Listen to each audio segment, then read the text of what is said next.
일라디오 뉴스레터 K.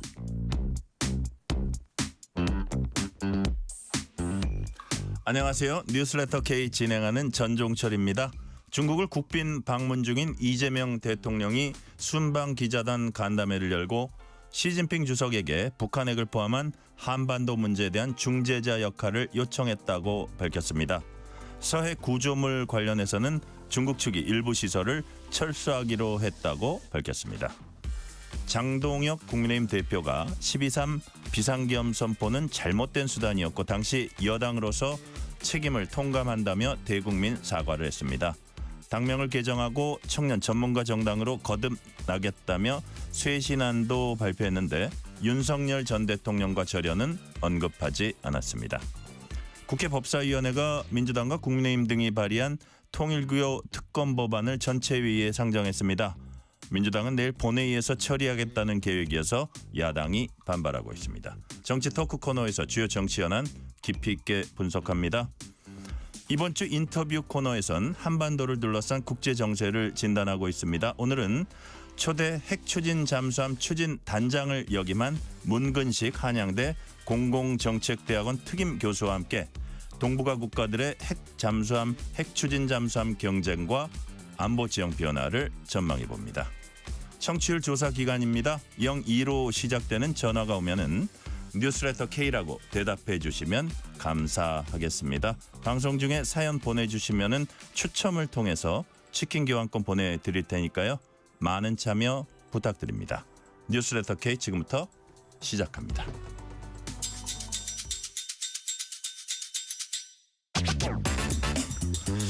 뉴스레터 K 정치 토크입니다. 홍익표 전 민주당 의원, 조혜진 전 국민의힘 의원 나오셨습니다. 어서 오세요. 네, 반갑습니다. 자, 이재명 대통령이 순방기자단 오찬 간담회 열었습니다. 자, 쭉 가장 하이라이트는 역시 정상회담이었을 것 같고요. 오늘 기자 간담회에서도 이런저런 얘기들 했습니다.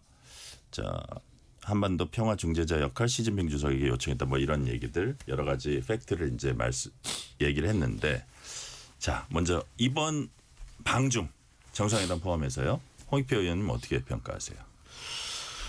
전체적으로 꼭 필요한 시기에 적절한 방문이 이루어진 것 아니냐 이렇게 생각을 합니다. 네. 작년 10월 우리 에이펙 때 시진핑 주석이 국빈 방문했고 거기에 대한 답방 차원에서 이번에 중국을 국빈 방문을 했고요. 네. 그다음에 두 번째 내용적으로도 작년에 우리가 미국 중심의 외교가 우선됐다면 이제는 우리한테 중요한 또 다른 외교의 축이라고 할 수 있는 중국 관계를 중점적으로 좀 사전에 다져놓을 필요가 있지 않을까 생각을 합니다. 그런 네. 측면에서 중국과의 어떤 경제 통상적인 협력, 그러니까 여기에는 단순히 무역 문제를 넘어서서 배터리나 반도체 등 여러 가지 다양한 분야, 또 재생에너지 분야도 중국이 세계 1위의 기술력을 가지고 있거든요. 네네. 그런 측면에서도 한중 간의 협력이 좀 필요했다 이렇게 보고, 특히 한중 관계에서 가장 중요한 이슈 중에 하나가 또 하나는 역시 북한 관련된 이슈라고 네네. 생각을 합니다. 북한에 대한 중재 역할, 즉 이재명 대통령에게는 현재로 봐서는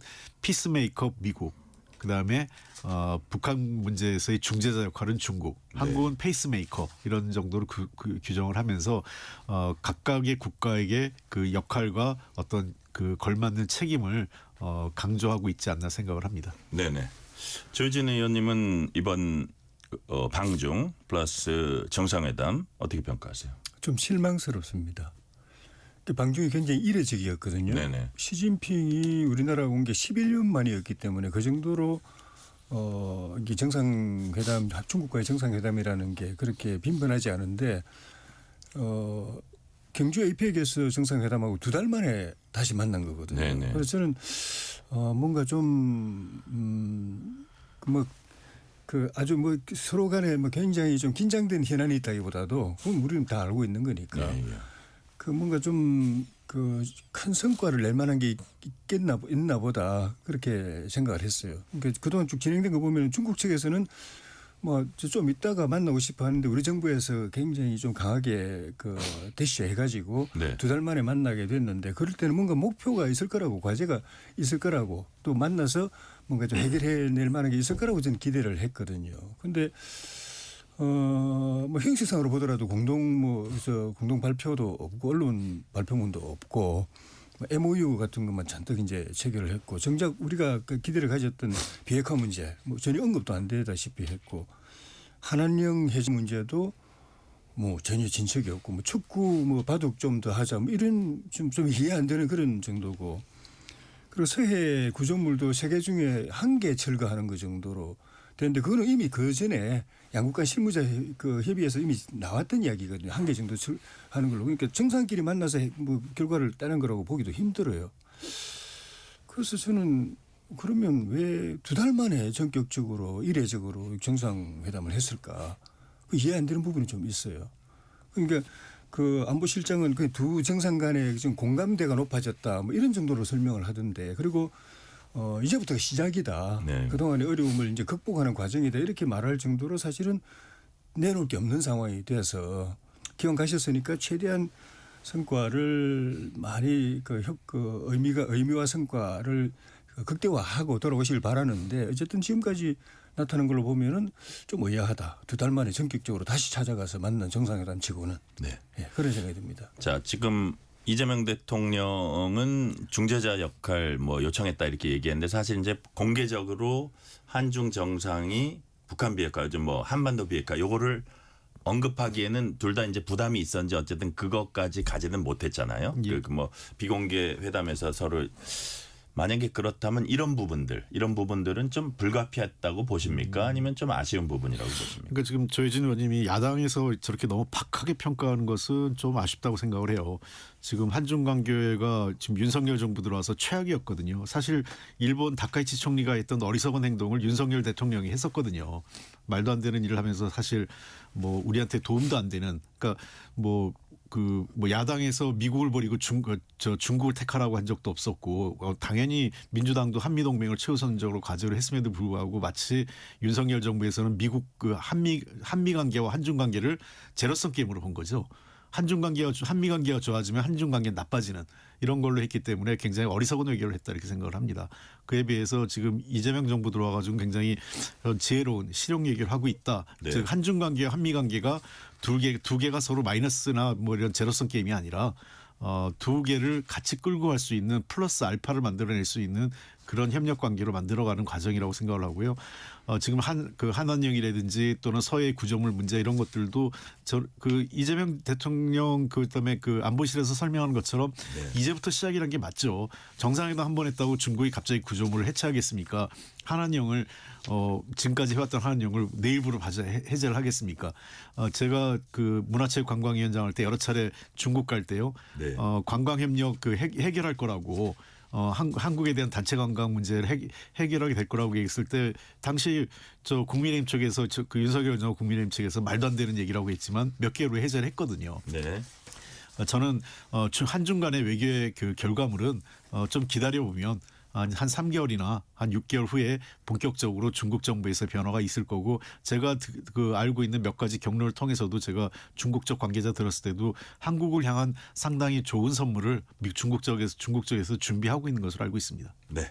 그러니까 이 한한령 관련해 가지고 이재명 대통령 질서 있게 해결하겠다. 시진핑 주석 석자 얼음은 한 번에 녹지 않고 과일은 익으면 저절로 떨어진다. 이게 뭐 당장 왕창 큰 게 아니더라도 좀 약간 점진적으로 그다음에 단계적으로 그게 있었고 아까 서해 구조물도 어쨌든 뭐 실무자들이 협의는 했지만 정상회담 이후에 나온 얘기니까 요건 조금 뭐 어떤 시작 첫 단추 뭐 이렇게 볼 수 있지는 않을까요? 서해 구조물 같은 경우에는 예. 일방적인 일종의 침탈 비슷한 거거든요.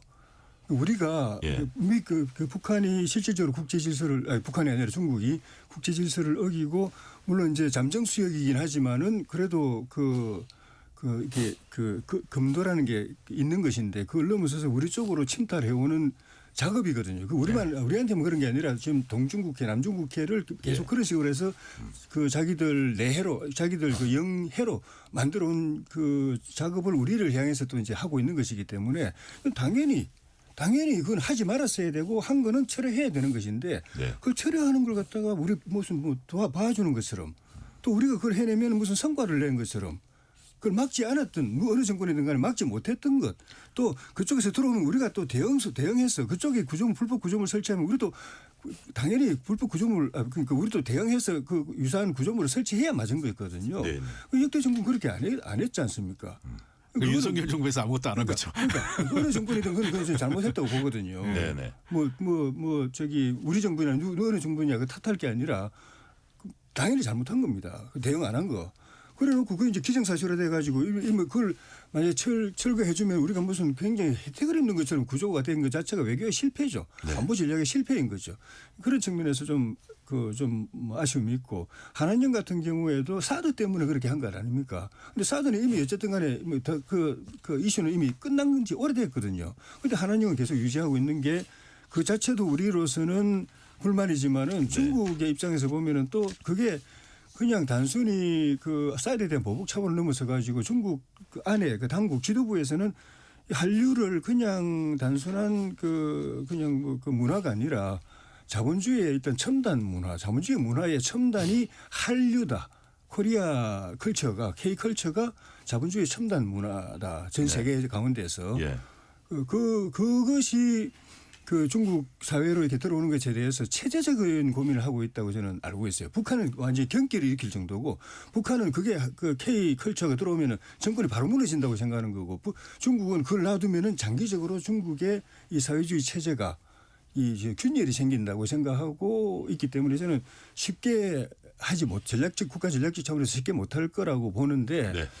그런 저 측면에 그런 걸 고려한다면은 그런 걸 이제 국민들에게 설명을 해주든지 아니면은 어떤 특별한 한중 관계가 정말 이렇게 두 달 만에 정상회담을 다시 할 정도로 긴밀하다면은 네. 그 관계를 통해서 그 양보를 얻어내든지 그렇게 했어야 되는 건 아닌가 싶습니다. 홍익표 의원님한테 한번 이거 여쭤볼게요. 그러니까 시진핑 주석이 이번 정상회담 통해서 제일 하고 싶었던 얘기는 역사의 올바른 편에 서야 한다. 이 얘기를 아마 제일 하고 싶었던 것 같고 예. 그게 이제 미국 쪽에 너무 일방적으로 매달리지도 말 것이지만 일본도 상당히 의식한 것 같고요. 뭐 그 중국이 금가옥조처럼 여기는 하나의 중국 이런 것들이 다 포함된 것 같긴 한데 그런 부분 예를 들어서 우리는 일본도 중요하다 오늘 이런 얘기도 했더라고요. 예. 이재명 대통령이 그랬을 때 우리의 스탠스 요런 부분 공간 이거는 어떻다고 보십니까? 저는 비교적 잘 잡았다고 생각을 해요. 왜 그러냐면 이미 지난해 그 한미 관계가 최우선적이고 한미 동맹이 우리 외교의 근간이라는 것은 너무 명백하게 나왔죠. 그러니까 그 전에 뭐 안미 경중 네. 이게 아니다. 이재명 대통령이 그렇게 얘기했잖아요. 그러니까 안보도 경제도 모두 미국이 최우선이다라고 하면서 아마 중국도 깜짝 놀랐을 거예요. 상당히 중국에게 우호적이라고 생각했던 이재명 대통령이 역대 어느 대통령도 하지 못한 소위 그 미국 측 미국의 경도된 발언을 했었고. 그럼 두 번째 근데 이번에 그 한중 정상회담에서 하나의 네. 중국이라는 게 하나의 중국을 존중한다 그랬지 않습니까? 네네. 이것은 한중 수교 다른 것도 아니고 국민의힘의 전직 대통령인 노태우 대통령이 한중 수교 92년도에 한중 수교를 할 때 양국 간의 외교 협상의 기본 토대였어요. 그리고 역대 어느 정부도 그걸 부정하지 않았습니다. 하나의 중국을 존중한다는 얘기는 우리 정부의 일관된 입장이에요. 그래서 92년 8월에 한중 수교 하면서 제일 먼저 첫 번째 한 게 뭐였습니까? 대만과의 당교였잖아요. 네.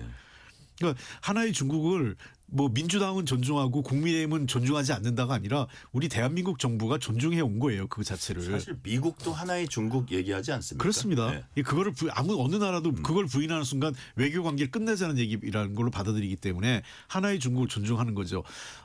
다만 우리가 하나의 중국을 존중하지만 그렇다고 중대만 관계에 있어서 그것이 양안 관계가 어떤 그 평화적인 협력과 평화적인 상태가 깨지는 것을 원치 않는 거죠. 그래서 과거에 역대 대통령들이 했던 얘기는 네. 이런 정도였어요. 양안 관계를 존중하고 그 하나의 중국을 존중하고 양안 관계가 평화적 협력적 관계가 지속됐으면 좋겠다. 이게 아주 일반적인 레토릭이었어요. 근데 그거를 윤석열 대통령이 처음으로 어겼죠. 뭐라 그랬냐면 힘에 의한 그 대만 해협의 그 힘에 의한 그 변화를 원치 않는다. 이게 미국의 네오콘들이 원하는 얘기를 대신에 하면서 남북 한중 관계가 엉켰던 거예요.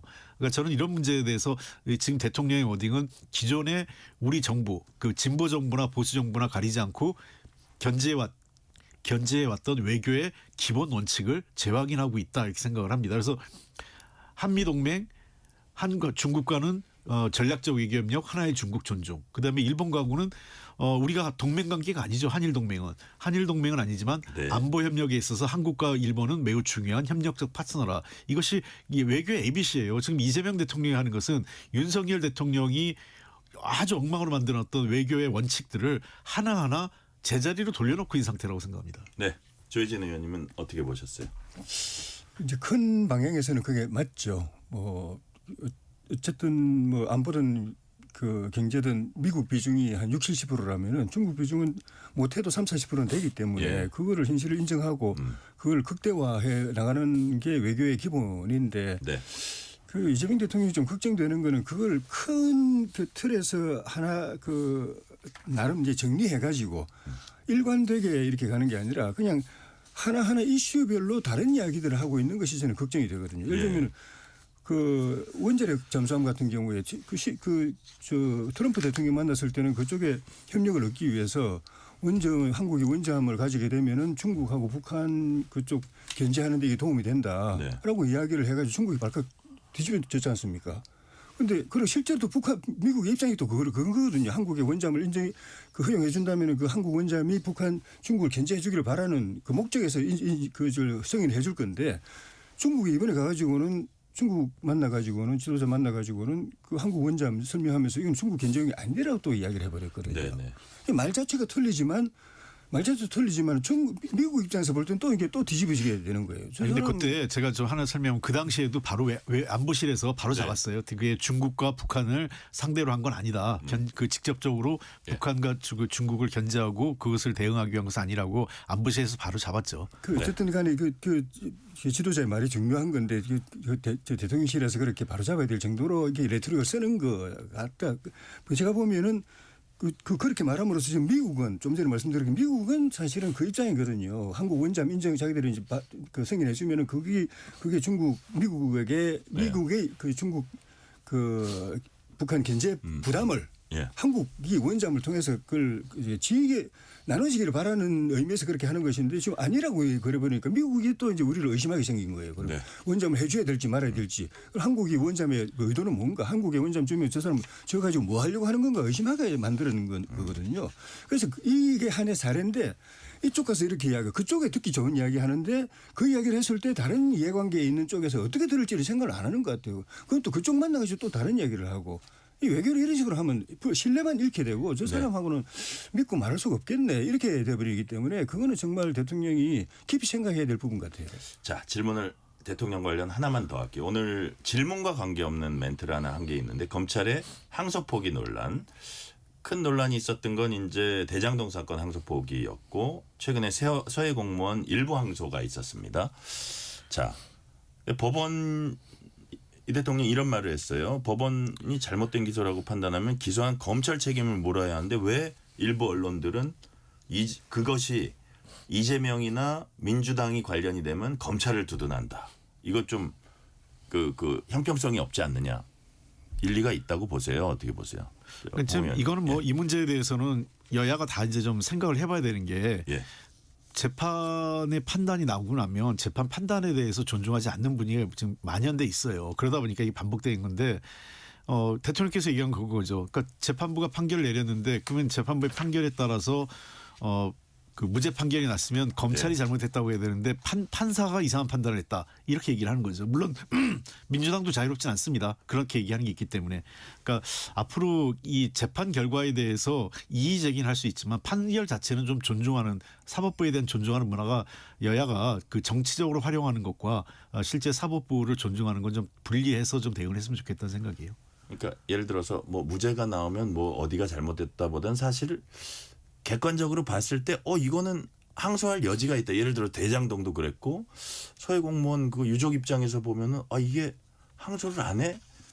이게 이런 부분들 확실히 밝혀진 거야. 이럴 수 있는 거 아닌가요? 조희진 의원. 검찰이 지금까지 관행은 그 항소를 굉장히 적극적으로 했죠. 항소를 이렇게 무죄난 것뿐만 아니라 형량이 자기들을 기대한 것보다 조금 모자라도 그냥 항소를 했고. 그러니까 우리가 본래 비판하는 게 묻지마 항소. 그러니까 그거 검찰의 관행은 좀 문제가 있습니다. 지나치게 항소를 많이 한 거는 문제가 있는데 그건 근데 문제는 그동안에 검찰 역사 동안에 모든 국민들이 다 그 적용을 받아왔거든요. 예. 그런데 갑자기 이재명 대통령에 대해서만 이런 특혜를 주는 것이 형평성에도 어긋날 뿐만 아니라 그 사건 자체의 공정한 판단 취급이 아니고 검찰이 권력의 눈치를 봐가지고 그렇게 하고 있다라고 네. 보여줄 수 있는 측면이 있는 것이고 그래서 이 사건은 저는 항소를 했어야 맞다고 보고 만약에 검찰의 이 항소가 그동안의 관행이 좀 과도하다고 생각이 들면은 제도적으로 네. 예를 들면 뭐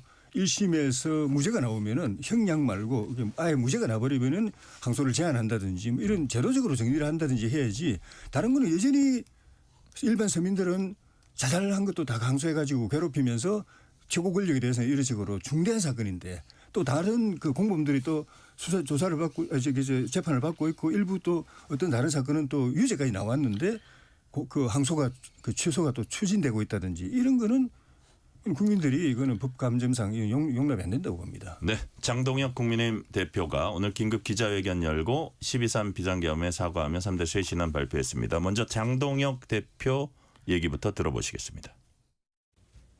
2024년 12월 3일 선포된 비상계엄은 상황에 맞지 않는 잘못된 수단이었습니다.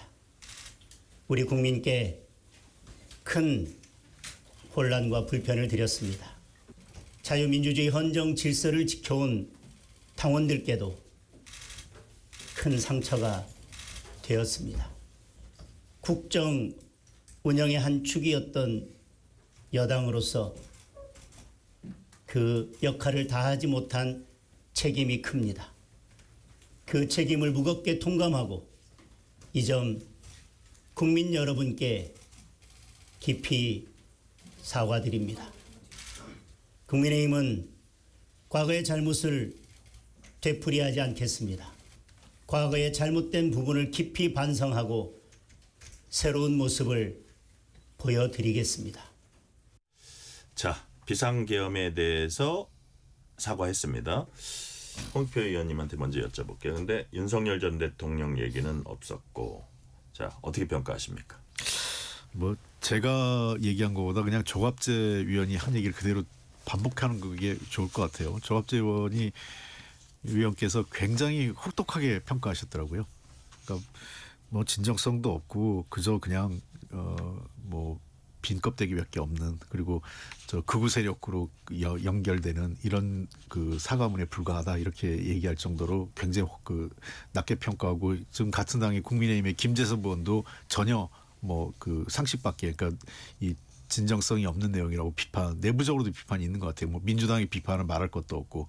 그러니까 특히 이 뭐라고 했냐면 제가 걸리는 게 뭐냐면 말씀하신 대로 윤석열에 대한 얘기도 전혀 없는 것도 문제고 그다음에 그 당시 상황이 맞지 않는 수단이라는 얘기했잖아요. 마치 계엄을 수단으로 봤다라는 게 비상계엄이나 내란 상황을 잘못된 수단, 그 상황에 맞지 않는 수단으로 한 거는 뭐 모르겠어요. 뭐 지금 이 상황 자체를 되게 축소해서 이 상황을 축소시켜서 뭐랄까 넘어가려고 하는 그런 건 아니냐. 그러니까 국민들이 느끼는 감정, 그다음에 국민의힘이 지금 국민에게 해야 될 사과의 어떤 수준이나 이런 거하고는 제가 보기엔 완전히 동떨어져 있는 거죠. 네, 한참 못 미쳤다는 말씀이시고 조희진 의원님 어떻게 평가하세요? 저는 긍정적으로 봅니다.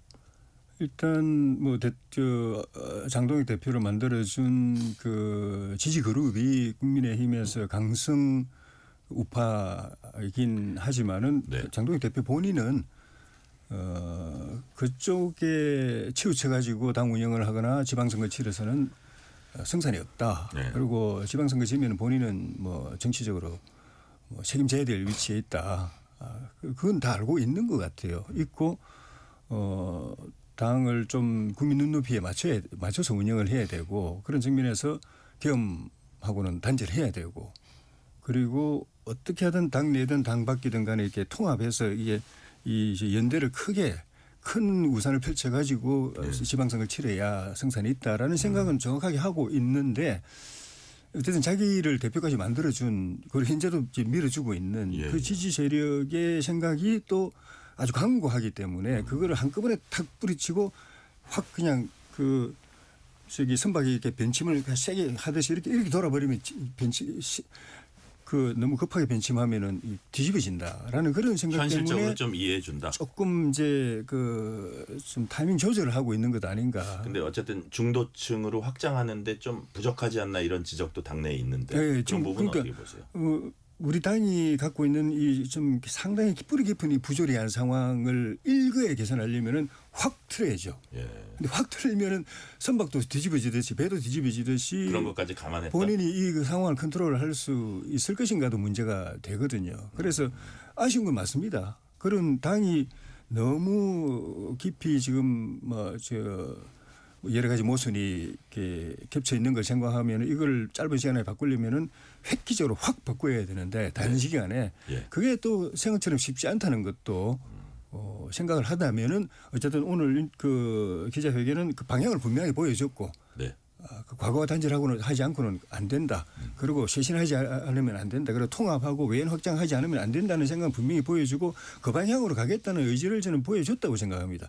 물론 하다가 잘 안 돼서 또 당내 자기 지지 세력들이 지금 보면 벌써 반발하는 기류가 있거든요. 네네. 오히려 한동훈 쪽에서는 또 거꾸로 좀 미흡하다고 그러고 진정성이 좀 안 느껴진다고 그러고 반면에 자기 지지 세력들은 왜 그러지 지금 잘못하면 배신자 이야기 나올 상황 이 현실이거든요. 이걸 까고서 어쨌든 당의 변화 또 통합까지 이끌어내려고 하는 그 고민을 생각한다면은 방향이 맞고 제대로 가고만 있으면은 조금 시간을 주는 거는 좀 나쁘지 않다고 봅니다. 저는. 장 대표 쇄신안에 대해서 민주당 어떤 반응 보였는지 박수현 민주당 수석 대변인 얘기 들어보시겠습니다. 중요한 것은 진심이고 실천이라고 생각합니다.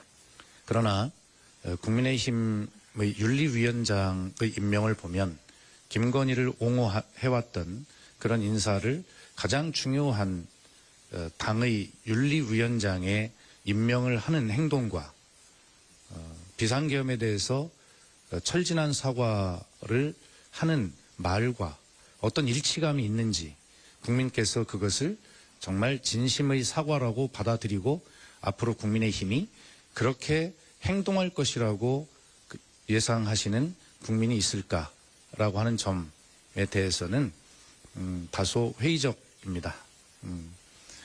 하여튼 앞으로 국민께서 국민의힘의 오늘 사과가 진정성 있는 행동으로 연결이 되는지 지켜보실 것이다. 이렇게 말씀드리겠습니다. 자, 박수현 수석 대변인 중요한 건 말이 아니라 실천이다. 행동에 제대로 옮겨지는 회의적이다.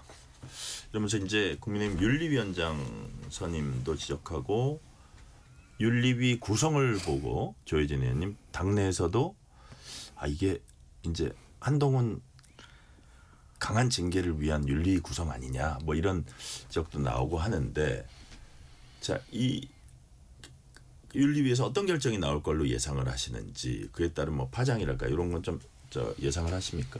제가 정확하게 알 수는 없지만은 굳이 예상을 하자면은 당의 단합을 해칠 화합이나 통합을 해칠 그런 무리한 징계는 안 나오는 쪽으로 저는 기대를 합니다. 물론 이제 윤리 구성 자체를 보면은 한동훈 대표를 강하게 징계해서 정치적으로 이렇게 배제하려는 포석으로 읽힐 만한 부분이 충분히 있는데 만약에 그게 그렇게 진짜로 그렇게 된다면 오늘 회견은 별 의미가 없어지는 것이거든요. 근데 장 대표가 오늘 회견을 무슨 일회성 해프닝으로 하진 않았을 거고 자기도 굉장히 깊이 고민하고 좀 전에 말씀드린 것처럼 자기를 지지하는 강성 지지자들은 벌써 반발하는 기류까지 있는데 이런 것까지 무릅쓰고 이걸 했는데 하루 이틀 사이에 그걸 완전히 의미 없게 만드는 그런 윤리위 결정을 강행할 할까? 네. 상식적으로 그렇게 되기 어렵다고 보여지거든요. 그래서 윤리위 구성 면면을 보면은 오늘 기자회견 취지 기조하고 안 맞는 부분이 분명히 있습니다. 그런데 당 대표 윤리위 운영이 독립적이라고는 하지만은 네네. 윤리위 결정을 당 대표의 생각으로 다들 보게 돼 있기 때문에 또 장 대표도 그걸 알기 때문에 본인은 오늘 이렇게 이야기했는데 쇄신과 통합을 이야기한 거잖아요. 네네. 그랬는데 윤리위에서는 반통합적인 그런 결정이 나왔을 때 이건 나하고 관계없다라고 말할 수 없거든요. 그런 걸 그것도 장 대표 모를 리도 없는 거고. 네네. 그래서 오늘 이 기조들을 생각한다면 윤리위에서 이런 쇄신 오늘 기조에 안 맞는 결정이 나오도록 방치하지는 않을 걸로 네. 저는 어떤 형태로든지 간에 뭐 윤리위에 자기가 직접 개입하고 하는 것도 뭐 어려운 문제가 있겠지만은 크게 어쨌든 방치하지는 않을 걸로 그렇게 네. 생각을 하고 좀 지켜봅니다. 홍익표 의원님은 어떻게 전망하세요?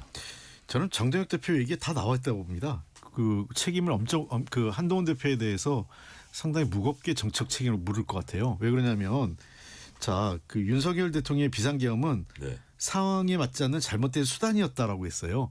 이게 중대한 그 과오나 역사적 잘못이다, 뭐 헌정질서 위반한 거다 이렇게 얘기하지 않아요. 근데 뭐라고 얘기했냐면 국정 운영에 한촉했던 여당이 그 역할을 다 하지 못한 책임이 크다. 그때 당대표 누구였습니까? 한동훈 대표입니다. 결국은 윤석열 대통령이 상황에 맞지 않는 그런 수단을 쓰게 된 원인을 제공한 것은 그 국민의힘 여당이 잘 못했던 거고 그 여당의 중심에는 한동훈 대표가 있었다라고 얘기하는 거예요. 이 얘기의 핵심은 그 얘기를 지금 조갑재 위원도 얘기하셨어요. 그래서 저는 이거는 결국은 이번 그 윤리위원회 구성도 그렇고 지금까지 한동훈 그 장동혁 대표의 일관성도 그렇고요. 네. 그걸 봐서는 한동훈 대표에 대한 거를 철저히 하고 이번에 어쨌든 형식적으로 아마 사과했다라는 거 퉁치고 넘어가면서 한쪽으로는 사과했다. 그리고 또 한쪽으로는 한동훈 대표 전 대표를 정리하면서 당을 일사불란하게 끌고 가겠다 이런 건데요. 저는 윤호개인 세력과 소위 그 선거 부정 세력 이게 결별하지 못하잖아요. 그 요번에 고성국 소위 그 보수 유튜버라는 고성국 씨 여전히 선거 부정 얘기하고 있고 그런 분들 그 하고 같이 또 그 손을 잡거든요. 윤호개인 쪽으로. 저는 그런 측면에서 제가 보기에는 국민의힘 아까 우리 조혜진 의원님은 뭐 시간을 갖고 변화하겠다. 한꺼번에 변화하면 충격이 크다 그러는데 내년 6월 3일 이전까지 안 변할 것 같습니다. 실시간 교통 상황 알아보겠습니다. 라디오 교통정보센터 서휘영 리포터 나와주세요. 네, 이 시각 교통정보입니다. 수도권 제1순환고속도로 판교에서 일산 쪽으로 안현분기점에서 송내까지 답답한데요. 송내 2차로에 사고 나서 혼잡을 더하고 있습니다. 반대 판교 방향도 노오지 분기점부터 송내까지 밀려 지납니다. 서해안고속도로 서울 방향 바란과 용담터널의 교통량 늘고 있고 이후 일직 분기점부터 속도 내려갑니다. 경부고속도로 서울 쪽으로는 안성 분기점에서 주춤합니다. 이후 시구간대로 와서는 양재에서 반포까지 밀리고요. 제2경인고속도로 성남 쪽으로 하기에서 서창 분기점까지 정체, 반대 인천 방향은 일직에서 광명터널까지 속도 더딥니다. 경인고속도로 인천 쪽으로는 인천 요금소부터 정체고요. 서울 양양고속도로 서울 방향 강촌에는 사고 있습니다. 3차로 통행 불가하고요. 영동고속도로 인천 방향 용인휴게소에서 용인까지 또 동수원에서 북수원까지 밀리고 둔대 분기점에 이동량 많습니다. KBS 교통정보센터였습니다. 퇴근길 당신과 함께 읽는 세상 이야기 KBS 1라디오 뉴스레터 K 문자 샵 9730 짧은 문자 50원 긴 문자 100원 어플리케이션 콩은 무료 유튜브 KBS 1라디오 계정 채팅창도 열려 있습니다. 실시간 교통 상황 살펴봤습니다. KBS 라디오 뉴스레터 K 정치 토크 홍익표 전 민주당 의원 조혜진 전 국민의힘 의원과 얘기 나누고 있습니다. 국민의힘 얘기 하나만 더 해보고 갈게요. 안철수 의원이 이런 얘기를 했어요. 한동훈 전 대표가 풀어야 할 사안이다. 불과 2개의 IP에서 5개 아이디 돌려가며 1000건 이상 게시물이 작성됐다면 이건 전형적인 여론조사 수법이다. 그러면서 뭐 IP 도용자들에 대한 고소고발 통해 사실관계를 명확히 해라 했는데 여하튼 뭐 그런 식의 얘기를 하긴 했는데 큰 틀에서 보면 본인이 좀 이렇게 결자 해지했어야 되지 않냐 이런 뜻도 담겨 있는 것 같아요. 이건 짤막하게 어떻게 보셨어요? 저도 그렇게 봅니다. 한동훈 조혜진 대표가 오늘 여기까지 사태가 오지 않도록 할 수 있었던 두 가지가 네. 하나는 이제 가족들이 그 관계된 것을 공개하고 예. 한 1년 전쯤에 그 시점에 이제 사과하고 하는 거 하고 그다음에는 자기 아이디가 이렇게 도용 자기 의사와 관계없이 사실상 뭐 드루킹 비슷하게 이렇게 이용된 거에 대해서 본인이 규명을 할 필요가 있는 거죠. 본인이 한 게 본인이 그걸 빌려줘 가지고 시킨 게 아닐 거 아니에요. 네. 그러면 그걸 갖다 규명하지 않으면 그런 오해를 받게 돼 있거든요. 그리고 실제로 또 그렇게 공격을 받았었고 그거를 고소고발을 하든지 해가지고 규명해서 본인이 그걸 한 게 아니라는 걸 그 당시에 증명했으면은 네. 이 지인작의 의사들은 정리가 됐죠. 그러니까 안철수 의원 말씀이 저는 공감이 되고 지금이라도 그거를 하는 건 좀 그럼 좀 한 대표가 좀 고민해야 된다고 봅니다. 국민의힘 입장에서 어쨌든 뭐 이렇게 막 분열상을 좀 정리하고 이게 힘을 뭉쳐도 지금 될까 말까 한다 이런 얘기가 나오는데 어쨌든 그런 상황 속에서 한동훈 전 대표의 뭐 처신이랄까요? 그런 부분 좀 매듭짓는 책임 보이는 그런 자세 이런 부분은 어떻게 보세요? 뭐 저는 한동훈 대표에 대해서도 뭔가 책임이 없다라고 말하고 싶진 않지만 일단은 이거는 장동혁 대표가 먼저 풀어야 되는 거죠. 네. 그러니까 문제의 해법은 힘이 있는 사람 그리고 현재 권한이 있는 사람이 해법을 먼저 제시하는 겁니다. 예컨대 그 당무감사위인가요? 거기서 네. 징계하라고 올라왔는데 그거를 장동혁 대표가 최고위원들하고 얘기해서 당무감사에서 이런 얘기가 나왔지만 일부 부적절한 행동으로 보이지만 이게 윤리위로 넘길 사안은 아니다라고 끊어졌었어야 돼요. 끊어지고 나면 한동훈 대표가 그에 따라서 대응을 하면서 자기도 인정을 했잖아요. 일부 가족들이 한 건 몇 개 있는 것. 네. 나머지는 사실이 아닌 부분을 조작했다. 그 당무감사에 그렇게 얘기하는데 일부 가족과 관련된 부분에 대해서 당시 일부 그 가족들이 부적절한 행동에 한 데서 매우 유감스럽고 송구스럽게 생각한다. 이렇게 얘기가 그 다음 수순으로 나와야 되는 거죠. 그러니까 제가 얘기하는 거는 선제적으로 이 문제를 푸는 해법을 매듭을 푸는 역할은 장동혁 대표가 해야 된다는 겁니다. 네. 자, 오늘 국회 법사위 전체 회의의 통일교 특검 법안들 민주당 안, 뭐 국민의힘 안, 조국혁신당 안, 뭐 이런 것들이 다 상정이 됐습니다. 근데 민주당이 내일 본회의에서 처리하는 게 목표다라는 거는 지금 어떤 하나의 안으로 절충안이 안 나온 건데 그러면 민주당 안을 통과시키겠다는 뜻으로 해석이 되거든요. 홍익표 의원님. 그래서 이게 뭐 법사위 아직 원내대표도 없는 상황이기 때문에 법사위가 일방적으로 처리하는 건지 법사위 차원에서 아니면 당치도 논의되는지는 좀 확인이 되지는 않습니다. 그런데 지금 상황에서 글쎄 민주당 단독으로 처리하는 것이 가능할지 조금은 그럴 경우에 뭐 여론이 괜찮을지 이런 우려도 좀 있어요. 가능한 한 양쪽이 좀 그 정치력을 발휘했으면 좋겠는데 현재 이걸 논의할 만한 양쪽 그 원내 그 어떤 그 지도부가 특히 여당의 지도부가 지금 공백 상태라는 게 아쉽죠. 그래서 그런 측면에서는 차라리 내일보다는 일단 새로운 원내대표가 선출될 때까지 좀 그 지켜보는 게 더 낫지 않을까 이런 생각을 합니다. 네. 자, 지금 여당은 신천지 이거 꼭 넣어야 된다. 야당은 신천지 꼭 넣으려는 거는 이게 물타기 아니냐고.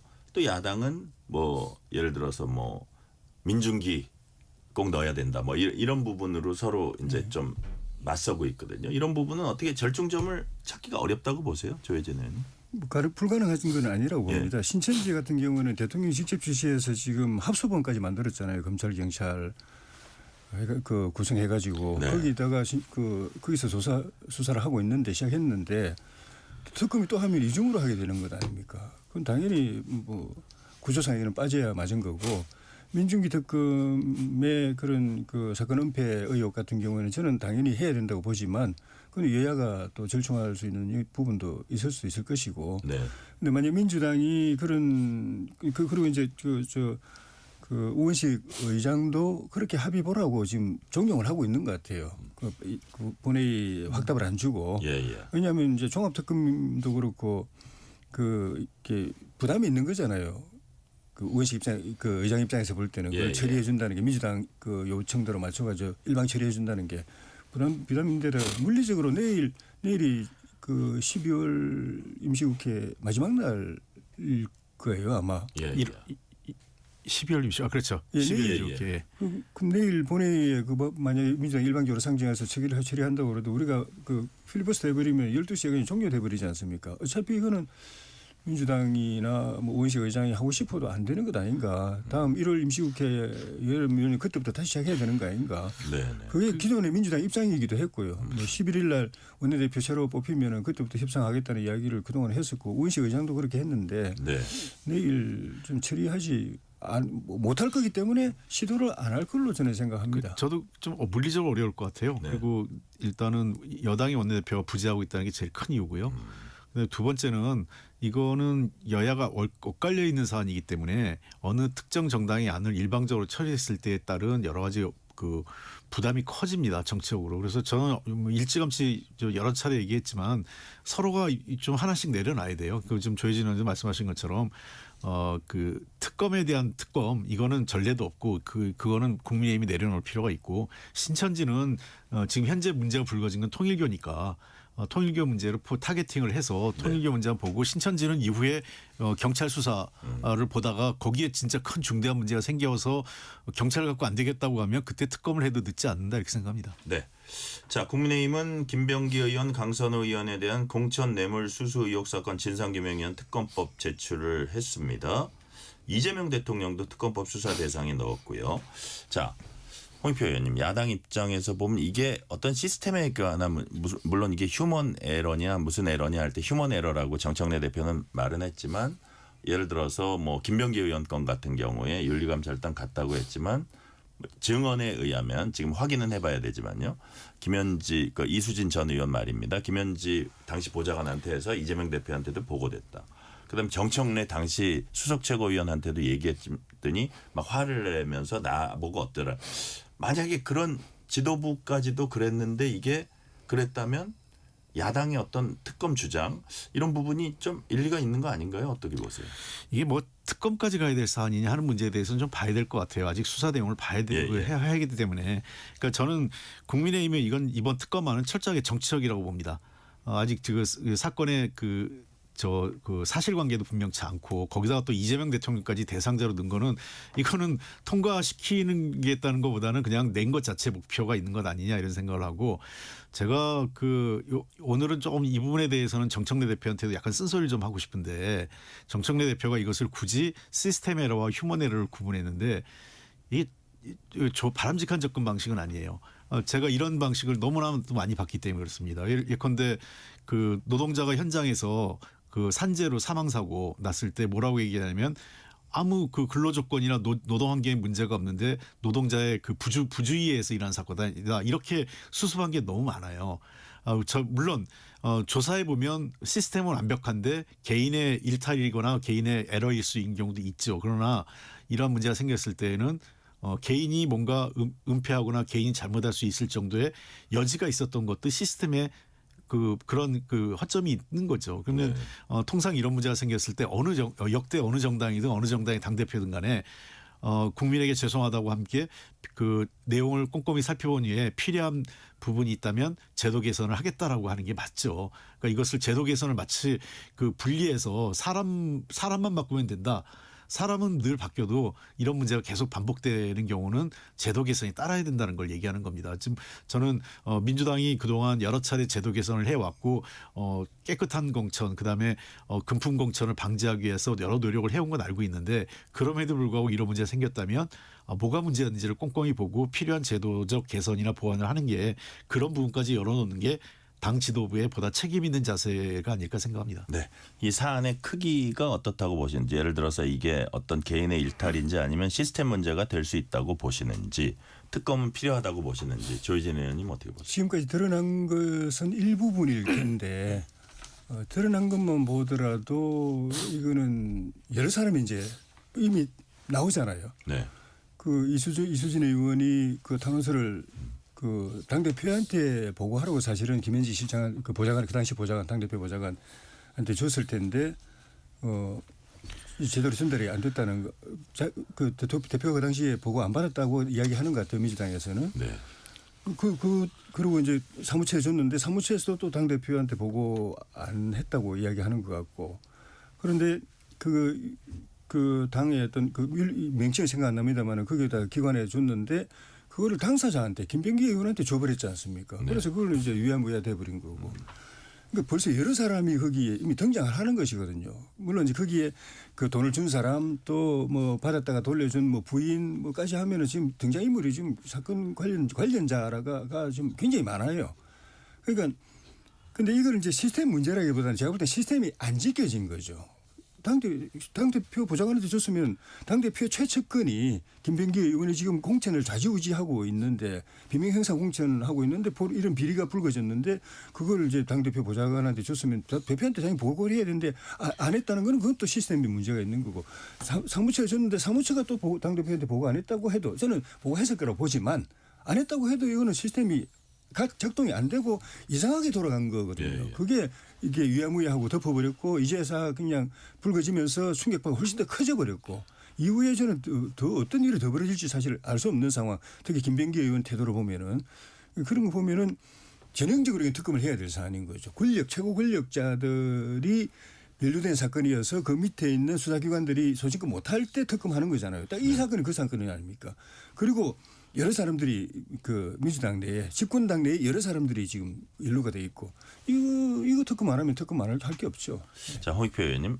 민주당 중진의원들 사이에서도 좀 어렵게 입을 띠면서 김병기 의원에 대해서 선당우사 뭐 이런 얘기들이 나오고 하는데 김병기 의원은 뭐 제명당하는 한이 있더라도 탈당은 안 한다. 그래서 야, 그 공천 과정이 아주 키맨으로서 이게 당을 향해서 무슨 얘기를 하는 거지? 어떻게 보십니까, 이 상황? 저는 김병기 의원이 그 말은 굳이 할 필요가 없었어요. 뭐 제명당하는 한이 있더라도 탈당하지 않겠다. 그냥 예. 가만히 당의 어떤 그 윤리위원회 결론을 지켜보는 게 맞았다고 봅니다. 저는 탈당하라고 하는 것도 맞지 않아요. 왜 그러냐면 그 이춘석 의원 지난번에 문제 생겼을 때 탈당했잖아요. 그러니까 국민의힘에서는 그 꼬리 자르기 아니냐 그래가지고 급히 다시 징계를 열어가지고 탈당 후 제명했잖아요. 네. 그러니까 왜냐하면 윤리심판원이 가동되면 탈당하면 안 되는 겁니다.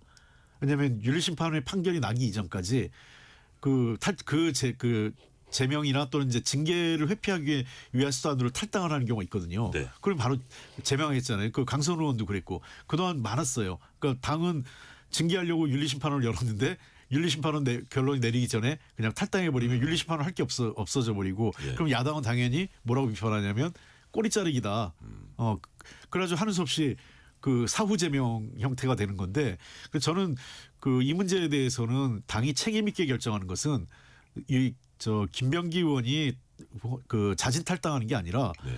윤리위에서 책임 있게 결론을 내리고 그 결정에 대해서 국민적 그 눈높이에 맞는 결정을 하는 게 필요하다는 거 봅니다. 네. 요거는 제가 마지막 질문 하나 남겨놔서 짤막하게 조희진 의원님이 말씀해 주시면 김병기 의원의 어떤 이 스탠스 어떻게 보셨어요? 하나는 좀 전에 말씀드린 것처럼 뭐가 있을지 모르겠다. 예. 왜냐하면 그 당시에 야당인데 여당의 실세 의원한테 청탁을 할 정도로 네. 김병기 의원이 그동안에 좀 말을 한 걸 보면은 그냥 선이 없어요. 마구 넘나들어서 그가 한 말 행동 가운데 공개되면은 세상을 완전히 뒤집어 놓을 게 얼마나 있을지 사실 가늠이 안 되고 네. 거기다가 뭐 그걸 지고 있는 건지 어쩐지 모르겠지만은 제가 볼 때는 딱 느낌은 그래요. 이건 대통령을 협박하고 있는 것 같아요. 대통령과 당을 협박하고 있는 것 같고 자기는 어쨌든 간에 정치적 생명의 배수진을 친 상태. 여기서 밀리면은 정치 생명 끝나고 감옥 갈 수도 있는 상황이기 때문에 배수진을 쳤는데 그 배수진이 간단한 차원이 아니라 네. 대통령과 집권당을 향해서 하고 있어서 야, 이게 사태가 어떻게 흘러갈지 정말 이거는 좀 예, 좀 봐야 되겠다 말씀이시죠? 예. 자, 마지막 질문을 딱 하려고 보니까 1분 한 30초 정도 남았는데 짤막하게 한 말씀씩 해주시면 이해훈 후보자가 오늘 인사청문 준비단 출근하면서 기자들이 이제 물어보니까 제가 뭐 제기된 의혹들 인사청문회에서 다 소명할 수 있다 이런 입장을 밝혔거든요. 홍익표 의원님 어떻게 전망하십니까? 이게 참 복잡합니다. 제가 보기에는 이게 참 어떻게 해명이 될지. 우리 3대 영린이요. 군대 병역 비리, 그다음 대학 입시 비리, 부동산 투기 비리 이 3개거든요. 지금 현재 그 병역은 없는 것 같고 2개가 걸려 있어요. 하나는 대입 입시와 관련돼서 이번에 나왔잖아요. 아버지가 연세대학교고 국회에서 8일 인턴 근무하고 그것을 연세대학교 아버지가 있는 대학교에 그 대학 입시 자료를 썼다. 네. 그게 얼마나 영향을 줬는지에서 판단 한번 조사해 볼 필요가 있는데 이거는 만만해 보이지 않아요. 겨우 8일이래 놓고 했다는 거는 더군다나 고등학생 제가 보기엔 고등학생인 그 국회 인턴 쓰는 경우 거의 없어요. 아주 드문 케이스죠. 네네. 대학생이면 몰라도. 그다음에 세 번째 부동산 문제도 지금 여전히 남아 있고 그래서 이 문제에 대해서 글쎄요 국회 인사청문회 과정에서 얼마나 이해운 후보자가 잘 해명할지 약간 우려스럽습니다. 네, 딱 20초입니다. 죄송합니다. 조혜진. 지금 상황 매일 한 건씩 나오다시피 하는 걸 보면은 청문회가 지금 열흘 이상 남았거든요. 네네. 오늘로 딱 그냥 스톱된다고 하더라도 사실 이미 많이 누적이 돼 있는데 데미지가 국민의 입장에서 볼 때는 이거를 청문회 이런 상황이 이어지면 청문회를 하자고 할까 싶기도 하고 민주당이 일방적으로 청문회하고 보고 채택하고 하더라도 대통령이 임명할 수 있을까? 네. 임명하더라도 역할을 제대로 할 수 있을까? 하여튼 이걸 대통령과 당정이 그 민주당과 그 대통령이 지금도 고민에 들어가지 않을까 싶습니다. 네, 지금까지 홍익표 전 의원, 조혜진 전 의원이었습니다. 오늘 말씀 감사합니다. 예, 고맙습니다. 뉴스레터 K 1부 마치고 2부가 이어집니다.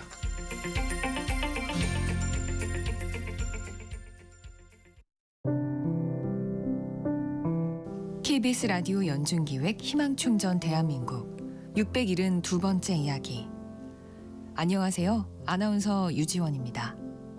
6살 지훈이는 오늘도 휠체어에 몸을 맡긴 채 하루를 시작합니다. 엄마는 임신 5개월 무렵 태아에게 기형장애가 있다는 사실을 알게 됐습니다. 고민 끝에 엄마는 아이를 세상에 맞이하기로 결심했고 지훈이는 29주 만에 태어났는데요. 하지만 출생과 동시에 염색체 이상으로 인한 희귀 난치병 진단을 받은 지훈이 신생아 중환자실에서 심장 판막 수술을 견뎌냈고 약한 폐 기능으로 호흡곤란 증후군과도 싸워야 했습니다. 다발성 신경 기형과 뇌병변 장애까지 겹쳐 지속적인 치료가 필요하지만 모든 치료비는 보험 적용 없이 전액 본인 부담입니다. 지게차 운전으로 가족의 생계를 이어가고 있는 아빠는 끝이 보이지 않는 치료에 먹먹한 마음뿐. 지훈이가 희망을 놓지 않고 내일을 이어갈 수 있도록 여러분이 두 손을 꼭 잡아주세요.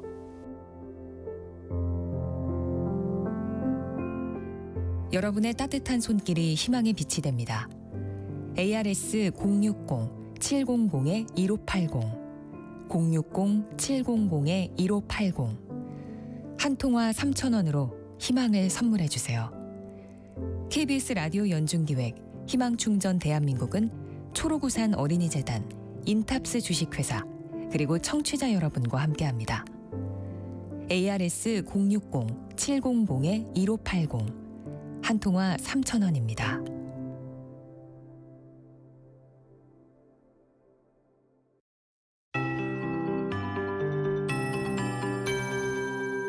KBS 58분 날씨. 오후부터 북서쪽에 찬 공기가 유입되고 오늘은 또 종일 바람이 강하게 불면서 체감온도가 크게 떨어졌습니다. 내일은 이번 주 중 가장 추울 것으로 예상하고 있습니다. 내일 아침 최저 기온을 보니까 대부분 내륙은 영하 10도 안팎으로 강추위가 예상되고요.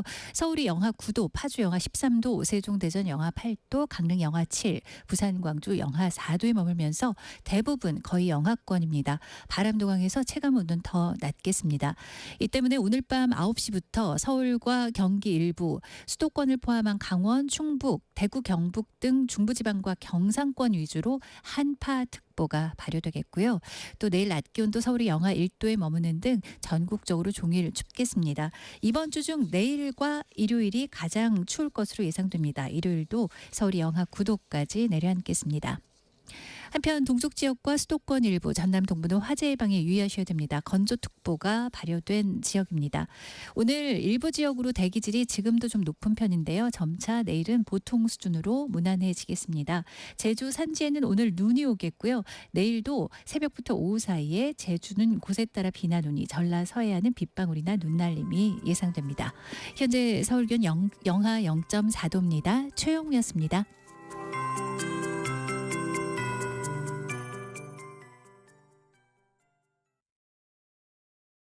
정성을 다하는 국민의 방송 KBS가 6시를 알려드립니다.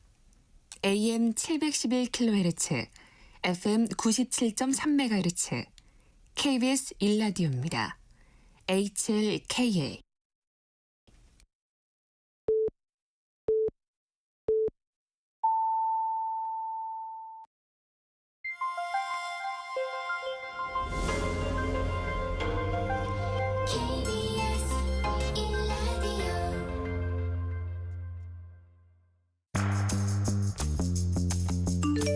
여러분은 지금 퇴근길 시사편지 한 장, KBS 1라디오 뉴스레터 K를 듣고 계십니다.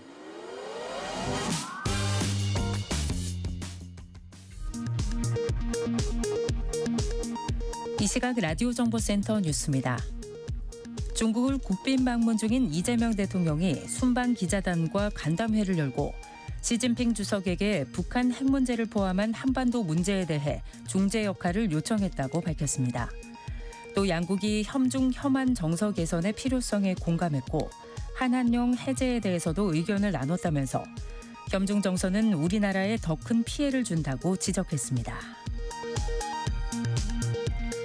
2차 종합특검법안과 통일교 신천지 특검법안이 국회 법사위에 산정됐습니다. 민주당은 내일 본회의 처리를 예고했고 국민의힘은 무제한 토론으로 막겠다며 반발했습니다. 국민의힘 장동혁 대표가 12.3 비상계엄 선포는 잘못된 수단이었고 당시 여당으로서 책임을 통감한다며 대국민 사과를 했습니다. 윤석열 전 대통령과의 절연은 언급하지 않았습니다. 윤석열 전 대통령의 내란 우두머리 혐의 사건 담당 재판부가 내란 특검팀의 공소장 변경 신청을 허가했습니다. 윤 전 대통령 측은 반발했습니다. 재판부는 모레 결심 공판을 열어 재판을 마무리할 방침입니다. 코스피 지수가 장중 4,600선을 돌파한 뒤 4,551.06으로 장을 마감하며 또 사상 최고치를 기록했습니다. 지난해 국내 외국인 직접 투자는 360억 5천만 달러로 역대 최대를 기록했습니다. 지금까지 라디오 정보센터 뉴스 편유희였습니다.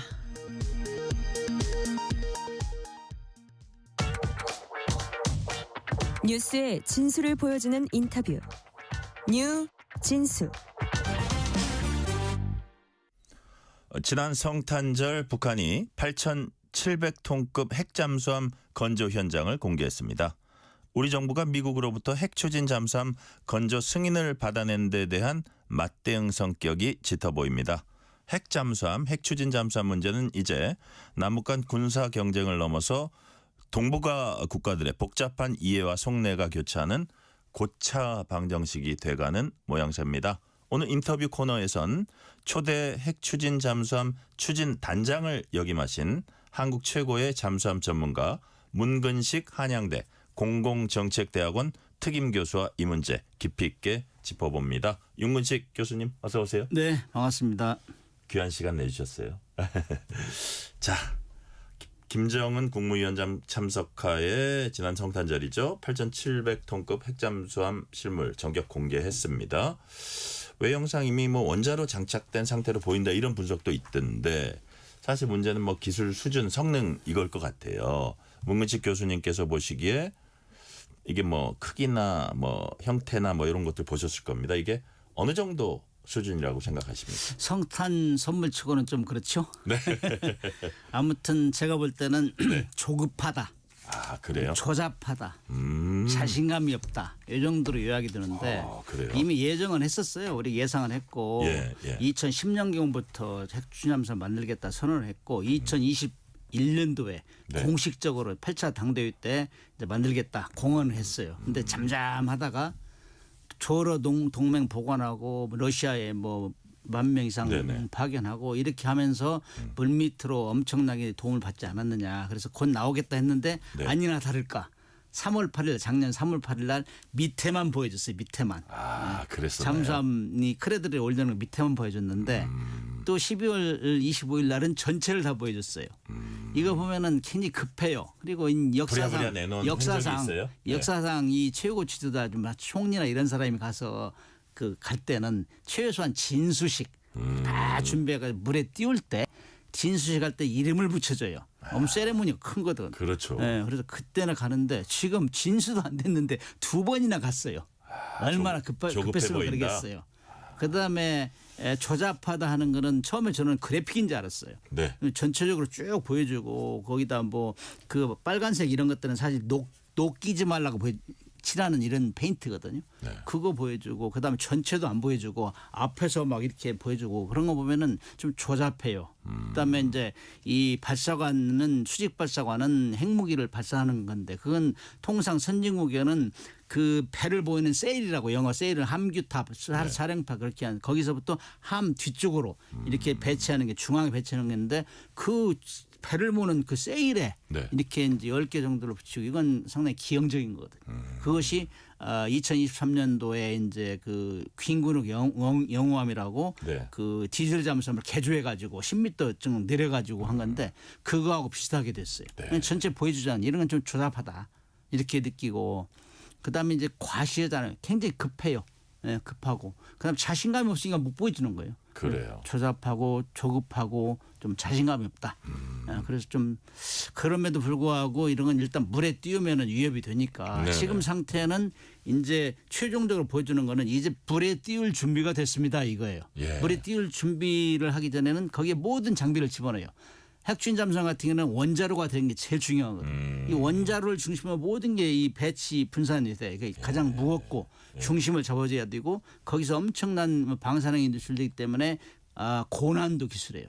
이걸 중심으로 하던데 그런 건 뭐 전혀 준비가 된 것 같지 않아서 잘 되겠느냐 했는데 네. 러시아하고 막 협력하면서 그 진도가 나갔다 이렇게 저는 판단하고 있어요. 그래요. 자, 원자로가 핵심이다라는 말씀하시면서 그렇다면 이건 뭐 우리가 가정입니다만 이게 북한이 이제 건조를 완성시켜 가지고 건조를 완료하고 실제 투입할 수 있는 시점은 언제라고 좀 전망을 하십니까? 통상적으로 선진국의 유형을 보면은 네. 물에 띄우는 걸 진수식하면 진수 후에 한 1년 정도. 아, 그래요. 이제 육상에서는 다 시험을 했어요. 거기 다 조립했어요. 그럼 물에 띄우고 그때부터는 해상의 시운전이라고 해상의 시운전. 그렇게 하려면 한 1년 정도 소요돼요. 근데 지금은 1년이 아니라 아직 띄우지도 않았어요. 띄우지도 않았으니까. 않았기 때문에 언제 띄울지를 모르겠고 그런데 북한 같은 경우는 특이한 나라인데 2023년 9월 6일 날 디젤 잠수함을 개조해 가지고 김군욱 영호함 거기다 수직 발사관 10개를 싣겠다 해 가지고 네네. 물에 띄웠는데 예. 지금 감감무소식이에요. 시운전이 잘 안 돼요. 아, 그래요. 어떤 뉴스에는 뭐 시운전하다 기울어 가지고 뭐 문제가 있었다 이 자망이 제대로 되겠냐 이런 얘기가 나왔는데 아닌 게 아니라 지금 9월 6일 했으면 2년 4개월 지났거든요. 네네. 그러면 예측 불가지 우리가 언제 할지를 모르는 거죠. 디젤 잠수함도 그런데 이거는 원자로가 들어가면 엄청난 고난도 기술이 들어가고 정말 중요한 테크놀로지인데 요거를 하려면은 디젤 잠수함 더 오래 걸릴 거 아니에요. 예, 예. 그럼 예측 불허예요. 그래서 지금 상황에서는 물에 언제 뜨느냐 이것이 김정은이 가서 시찰했다는 건 물에 곧 띄운다. 이 메시지는 확실해요. 그래요. 예, 그런데 물에 띄우고 나서 언제까지 시운전이 될지 특히 처음 하는 원자로 해상 시운전이 어떻게 잘 진행될지 이거는 정말 퀘스천 마크 한 10개는 붙여줘야 돼. 육상 테스트가 있고 해상 테스트가 있다는 말씀하셨고요. 자, 근데 이제 시간이 좀 걸려가지고 딱 북한이 이 핵잠수함의 핵 무인 수중 공격정 헤일 또 SLBM 잠수함 발사 탄도미사일이죠. 탑재해서 실제로 동해로 이렇게 띄워놨다. 뭐 침투했다. 그러면 현재 우리 무기 체계로 이게 어느 정도 탐지하고 차단하고 봉쇄할 수 있습니까? 굉장히 어려워요. 너무너무 어렵기 때문에 미국조차도 겁을 내는 게 이 헤일이라는 그 핵어리는 네. 러시아 걸 모방한 거예요. 러시아의 포세이돈이라는 포세이돈. 1만 미터까지 뭐 갈 수 있고 예. 뭐 수중 1000미터에서 강의할 수 있고 뭐 쓰나미를 뭐 1500미터까지 올릴 수 있고 이런 무기를 벤치마킹해서 개발하고 있는 게 헤일이에요. 아, 그래요. 그래서 이거는 인류 최악의 무기다. 반인륜적인 무기다. 만약에 그걸 보내고 그걸 어떻게 이제 효수할 것이며 가다가 사고가 나면 어떻게 할 것이냐 핵재앙이 아니냐 이렇게 굉장히 비난을 많이 했는데 그거를 실으려면은 배가 좀 커야 돼요. 네. 러시아 벨고로드라는 핵잠수함이 제일 커요. 네. 거기에 그게 6발 정도 들어가요. 6개. 그게 이제 만 19,000톤, 18,000톤 되는데 길이도 184m 제일 커요. 그 정도 해야 되는데 잠수함이 200m 가까이 돼요. 이 잠수함은 8,700톤이기 때문에 그런 해일 정도를 실을 정도는 아니다. 네. 저는 그렇게 평가하고 거기다가 이제 SLBM 잠수함 발사 유도탄 그다음에 순항미사일이냐 탄도미사일 이거는 이제 자기들이 조합을 하겠죠. 네. 그런 정도가 위협이 되고 아직까지 해일 정도는 아닌데 그럼에도 불구하고 아무튼 물에 일단 띄우기 시작하면 골치 아픈 거예요. 왜냐하면 시운전할 때라도 물속에 들어가면 거기 핵무기를 실린다 이거죠. 그렇기 때문에 굉장히 위협이 되고 미국에서도 그 러시아가 포세이돈 그 해거리를 개발할 때 굉장히 비난을 세게 했어요. 네. 이거는 진짜 너희들 뭐 하는 거냐 도대체. 이건 핵 재앙을 부릴 거 아니야. 반인륜적인. 그래서 미국이 저 러시아는 계속 군축 협상을 하잖아요. 네네.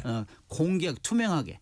그 뭐 SLBM 발사할 때도 발사 연습할 때도 다 통보를 한다고. 이거 참 잘못 누르면 오작동하면 전쟁이 일어나니까. 이런 건데 거기다 해일을 이렇게 무책임하게 뭐 미국의 항구를 공격한다 이런 목적으로 내놓으니까 굉장히 위험했는데 아무튼 북한의 행위는 다 러시아를 벤치마크 따라가기 때문에 위험천만이다 이렇게 얘기할 수 있죠. 자, 북한의 잠수함에 이제 핵 잠수함에는 핵무기를 탑재하기 때문에 우리가 핵잠 이렇게 얘기하는데 우리나라가 이제 미국으로부터 승인도 받고 해가지고 개발하기로 한 거는 핵 추진 잠수함 혹은 원자력 추진 잠수함 그 연료를 원자력의 연료를 쓴다 뭐 이런 거잖아요. 핵 추진 뭐가 다릅니까? 핵 잠수함은 핵 추진 잠수함이 기본 원래 말이에요. 핵으로 원자로를 추진다 이거예요. 이거라는 써가지고 그런데 거기 임무에 따라 두 가지가 있어요. 하나는 핵무기를 싣고 다니는 잠수함. 하나는 핵무기를 싣고 다니는 잠수함을 추적 감시 핵무기를 못 쏘게 한다든지 아니면은 항공모함 맨 앞에서 항공모함을 보호한다든지 이런 거를 공격 핵 추진 잠수함. 그다음에 핵무기를 싣고 다니는 건 전략 핵 추진 잠수함 그래요. 근데 핵잠, 원잠 다 똑같은 얘기인데 아무튼 북한은 지금 핵무기를 소형화 경량해서 물속에 집어넣겠다. 그거를 전략 핵추진 잠수함 그래요. 거기는 SSBN. 우리 같은 경우는 그 잠수함 우리는 핵무기를 싣지 않고 그냥 핵 추진만 하겠다. 그렇게 하면서 속력을 고속력을 이용하고 그다음에 오래 있을 수 있는 능력을 활용해서 그걸 못 쏘게 하겠다. 그래서 우리 어떤 국민들이 이제 야 그거 핵잠수함 자꾸 핵추진 잠수함 하면 우리 핵무기 실는 거 아니야 이래가지고 여론이 안 좋다 그래서 원자력 추진 잠수함 하자 했는데 이 기자분들이 기사를 잘 안 써요. 원자력이라고 하면 원자력은 뭐 이 파괴력이 없다. 핵이 들어가야 핵사이다 막 이런 핵 인싸 그러잖아요. 제목도 세게 그래서 뽑고. 핵이 들어가야 많은 사람이 본다 해가지고. 정확한 명칭은 원자력 추진 잠수함입니까? 원자력 추진 잠수함, 핵 추진 잠수함 다 같은 얘기예요. 거기에는 두 가지 종류가 핵무기를 싣고 다니는 거, 핵무기를 싣고 다니지 않는 거. 우리는 핵무기를 싣고 다니는 않는 잠수함. 국가 정책적으로는 핵 무장 안 한다고 했으니까. 자, 문근식 교수님은 초대 핵 추진 잠수함 추진 단장 역임하셨고요. 자, 우리가 뭐 디젤 잠수함하고 비교했을 때 디젤 잠수함과 차별화되는 핵 추진 잠수함의 전략적 가치 어떤 겁니까? 디젤 잠수함은 2차 대전까지는 맹위를 떨쳤어요. 뭐 독일이 영국의 해군 8대2 정도 열세인데 거기를 항복까지 1, 2차 때 항복으로 몰고 갔어요. 미국이 도와줘서. 근데 그 잠수함 디젤 잠수함은 이 축전지를 수상항해할 때는 엔진을 돌려가지고 항해하는데 물속에 들어가면은 축전지로 해요. 수상항해할 때 막 충전했다가 그렇기 때문에 물속에서 많이 빠른 속력으로 지나면은 금방 올라와야 돼. 쉬이 말해서 숨 쉬면서 충전을 해야 돼요. 그렇기 때문에 들켜요 많이. 2차 대전 말기에는 거의 수상함하고 항공기로부터 항공기한테 공격받는 게 거의 60% 됐어요. 그래서 침몰당했어요. 그래서 야 이거 진짜 이 불리하네. 그래야 이제 물 위에 안 올라오는 잠수함을 만들어 달라. 그게 이제 2차 대전 때 승조원들이 줄잡아 대서양 태평양에서 죽은 승조원들 한 5만 명 정도인데 이 사람들이 유언하다시피 했어요. 이제 안 올라가는 잠수함을 만들어줘. 그래 그게 바로 핵추진 잠수함이에요. 핵추진 잠수함은 일단 물 위로 드러나지 않아요. 핵추진 잠수함은 물속에서 공기가 없어도 돼요. 원자로로 계속 핵분열 시켜가지고 추진을 얻기 때문에 디젤 잠수함은 계속 올라와서 공기가 있어야 엔진을 돌려서 충전할 거 아니에요. 그게 큰 차이군요. 그게 가장 큰 차이고 그다음에 속력도 빨리 크게 낼 수 있고 핵추진 잠수함 같은 경우는 배를 키울 수 있어요. 추진력을 계속 전기를 생산하니까. 디젤 잠수함 같은 경우는 전기 물속에 쓰면 바로 올라서 충전하고 속력도 많이 쓸 수 없어요. 천천히 다요. 속력 그다음에 지속성 물속에 오래 있느냐 그다음에 핵추진장 같은 경우는 배를 키울 수가 있어요. 전기가 무한 생산되니까. 그래서 거기다 핵무기 싣고 다니고 이런 점에서는 그야말로 엄청난 차이가 있죠. 그래서 선진국들, 강대국들, 미국, 영국, 프랑스 이런 데는 2차 대전까지 그렇게 잘 싸운 디젤 잠수함을 다 없애고 90년대 중반까지 지금은 다 핵추진 잠수함만 가지고 있어요. 그래요. 자, 이제 우리 정부가 만들려는 핵추진 잠수함. 교수님께서 과거 인터뷰에 보니까 국내 기술로 국내 건조가 충분하다 이런 말씀도 하셨는데, 자, 미국은 자국 조선업 부활을 위해서 미국 내 건조, 특히 필리조선소에서 하자 뭐 이런 주장도 하고 있는데, 자, 교수님 현실적으로 필리조선소에서 핵추진 잠수함 지금 건조할 수 있는 시설이 되는지 궁금하고요. 만약에 우리가 이런저런 무리를 해서 정말 국내에서 안 하고 미국에서 만든다고 했을 때 그 시간이나 비용이나 소요되는 게 차이가 큽니까? 그거는 이미 정리된 걸로 이미 소문이 나 있어요. 그래서 우리 한국 잠수함은 미국 잠수함하고 완전히 틀리다. 거기는 우라늄 농축, 우라늄 순도도 틀리고 그다음 크기도 틀리고 사용 목적도 틀리고 그래서 우리는 한국 거는 이미 우리가 수십 년 진행해 왔기 때문에 그다음에 우리가 일부 생산 시설이나 뭐 기술이나 완비했기 때문에 우리 건 우리 한국에서 만들고 미국이 혹시 조선업이 지금 이 인력이 딸리고 기술력이 딸리면 우리가 도와주겠다 이런 차원에서 정리가 됐어요. 그리고 이제 만약에 그렇게 되면 미국은 필리조선소는 우리가 사기는 샀는데 거기에서 핵잠수함 만들려면 완전히 그 시간이 한 10년 이상 준비하는 데만 핵시설까지 해야 되기 때문에 그래서 그거는 잘 안 되고 비현실적이네요. 나중에 천천히 이제 우리가 지금 투자하고 있으니 미국이 필요하면 그쪽은 도와주겠다. 우리는 우리 이미 진행되어 왔고 그래서 하는 걸로 정리가 됐어요. 그건. 네. 자, 또 다른 쟁점이 핵 연료입니다. 한미 원자력 협력 협정이죠. 개정 없이도 20% 미만 전홍축 우라늄 공급받기로 했다. 이런 뭐 소식도 있고 또 일각에선 프랑스 바라쿠다급 모델 얘기도 나옵니다. 이 방식이 어떤 장점이 있기에 이런 얘기가 나오는 거예요? 이제 핵추진 잠수함에 들어가는 우라늄은 두 종류로 나눠요. 고농축 우라늄, 저농축 우라늄. 20% 미만은 순도 20% 미만은 저농축 우라늄. 20% 이상 90% 이상까지 가는 거는 고농축 우라늄이에요. 제조 방법이 틀린데 고농축 우라늄은 핵무기를 만들 수 있는 소지가 있어요. 방법이 좀 틀리고 저농축 우라늄 20% 미만 가지고는 절대로 핵무기를 못 만들어요. 핵무기를 만들려면 우라늄 농축도 90% 이상 돼야 하는데 이거 되면 그 기술을 가지고 있으면 여차하면 만들 거 아니에요. 그래서 국제사회에서는 야, 너 고농축을 하면 의심을 하는 거야.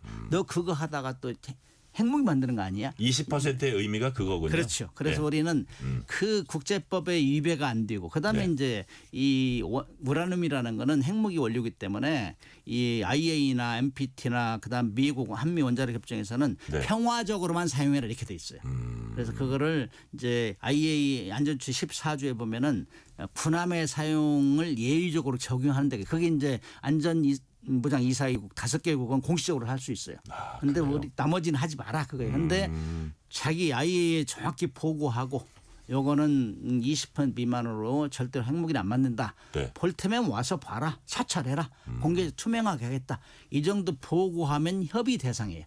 그래서 우리는 이미 우리 한국의 안보뿐만 아니라 미국의 안보에도 필요하다는 걸 트럼프 대통령이 인식을 공유를 했어요. 그렇기 때문에 전 세계 많이 보는 데서 우리 공급해 주겠다 했잖아요. 그러면은 일단은 그런 것들은 한미 원자력 협정에 또는 IAEA와 이 상의를 해야 돼. 상의해서 군함에 사용하도록 예외 규정을 만들자. 이거 별도 협정을 만드는 거예요. 뭐 호주나 브라질 이런 데가 지금 진행하고 있는데 우리도 그런 방법을 하자. 우리는 절대 핵무기를 안 만든다. 이거 기본이 LEU라는 저농축우라는 그걸 얘기를 해야 국제사회에서 의심을 안 해요. 그렇군요. 자, 또 중요한 문제가 뭐 기술적 난제라고도 해요. 정숙성, 저소음이라고 합니다. 예를 들어서 시끄러우면 이게 은밀하게 작전을 수행하는데 어쨌든 이제 방해가 되고 그런 그 작전 수행 환경이 훼손될 테니까 이런 기술적 어떤 소음 최소화할 우리 기술적 준비 잘 돼 있습니까? 우리 한국은 원자로 관련해서는 거의 세계 5위권이잖아요. 예, 예. 그다음에 기준, 안전 기준 이런 것들은 예. 탑이에요, 탑. 그리고 이제 이거를 육상에서 만드는 건 우리가 잘 해왔는데 예. 함정에 만드는 건 또 다른 문제예요. 함정이 일단 작게 만들어야 되고 그다음에 소리가 덜 나야 돼. 지금 말씀하신 대로. 그래서 그 기술 분야는 우리가 많이 응용 연구를 해왔고 네. 그다음 선진국 사례를 다 벤치마킹 발전시키고 있고 특히 원자로가 돌아가면은 고열이 나기 때문에 냉각을 시켜야 돼요. 냉각 펌프가 많이 돌아가야 돼요. 그다음에 뭐 고온 고압의 이제 증기 이런 것들 움직이기 때문에 소리가 많이 나고 그다음에 터빈을 감속하려면 돌아가는 감속 장치 필요해 소음이 많이 나는데 네네. 이런 것들이 80년대까지는 엄청나게 제약으로 작용했는데 네. 이제 원자력 잠수함 운용가지고 지금 뭐 수십 년이 됐기 때문에 그런 문제도 많이 희석이 됐고 우리는 미국을 벤치마킹하고 있기 때문에 큰 문제로 여기지는 않아요. 네. 그래서 우리가 조금만 정리하고 잘 통합하면은 그런 문제는 극복할 것이다. 그다음에 관련 장비들 들어가 있는 장비들 소음 문제 이런 것들도 저소음 설계를 해요. 펌프도. 그런 문제는 우리가 많이 극복 가능하고 그래서 대통령이 트럼프 대통령 앞에서 우리 다 기술은 됩니다. 네. 그러나 핵연료만 우리 안정적으로 공급해서 얘기를 할 정도 되면 이미 다 보고 받았다는 거예요. 그렇게 않고 뭐 대통령이 함부로 얘기하겠어요? 그렇기 때문에 크게 걱정 안 하셔도 되고 이 지적하신 대로 많이 지금 연구를 하고 있을 거예요. 네, 원자로 이런 부분은 세계 최고 수준인데 또 그렇지 않은 부분도 있어서 우리가 벤치마킹도 하고 있다 말씀해 주셨는데 이런 얘기가 있더라고요. 미국은 호주의 핵잠 기술 통째로 넘겼다. 우리도 호주 모델 상정한 별도 협정 추진할 의지 밝혔다.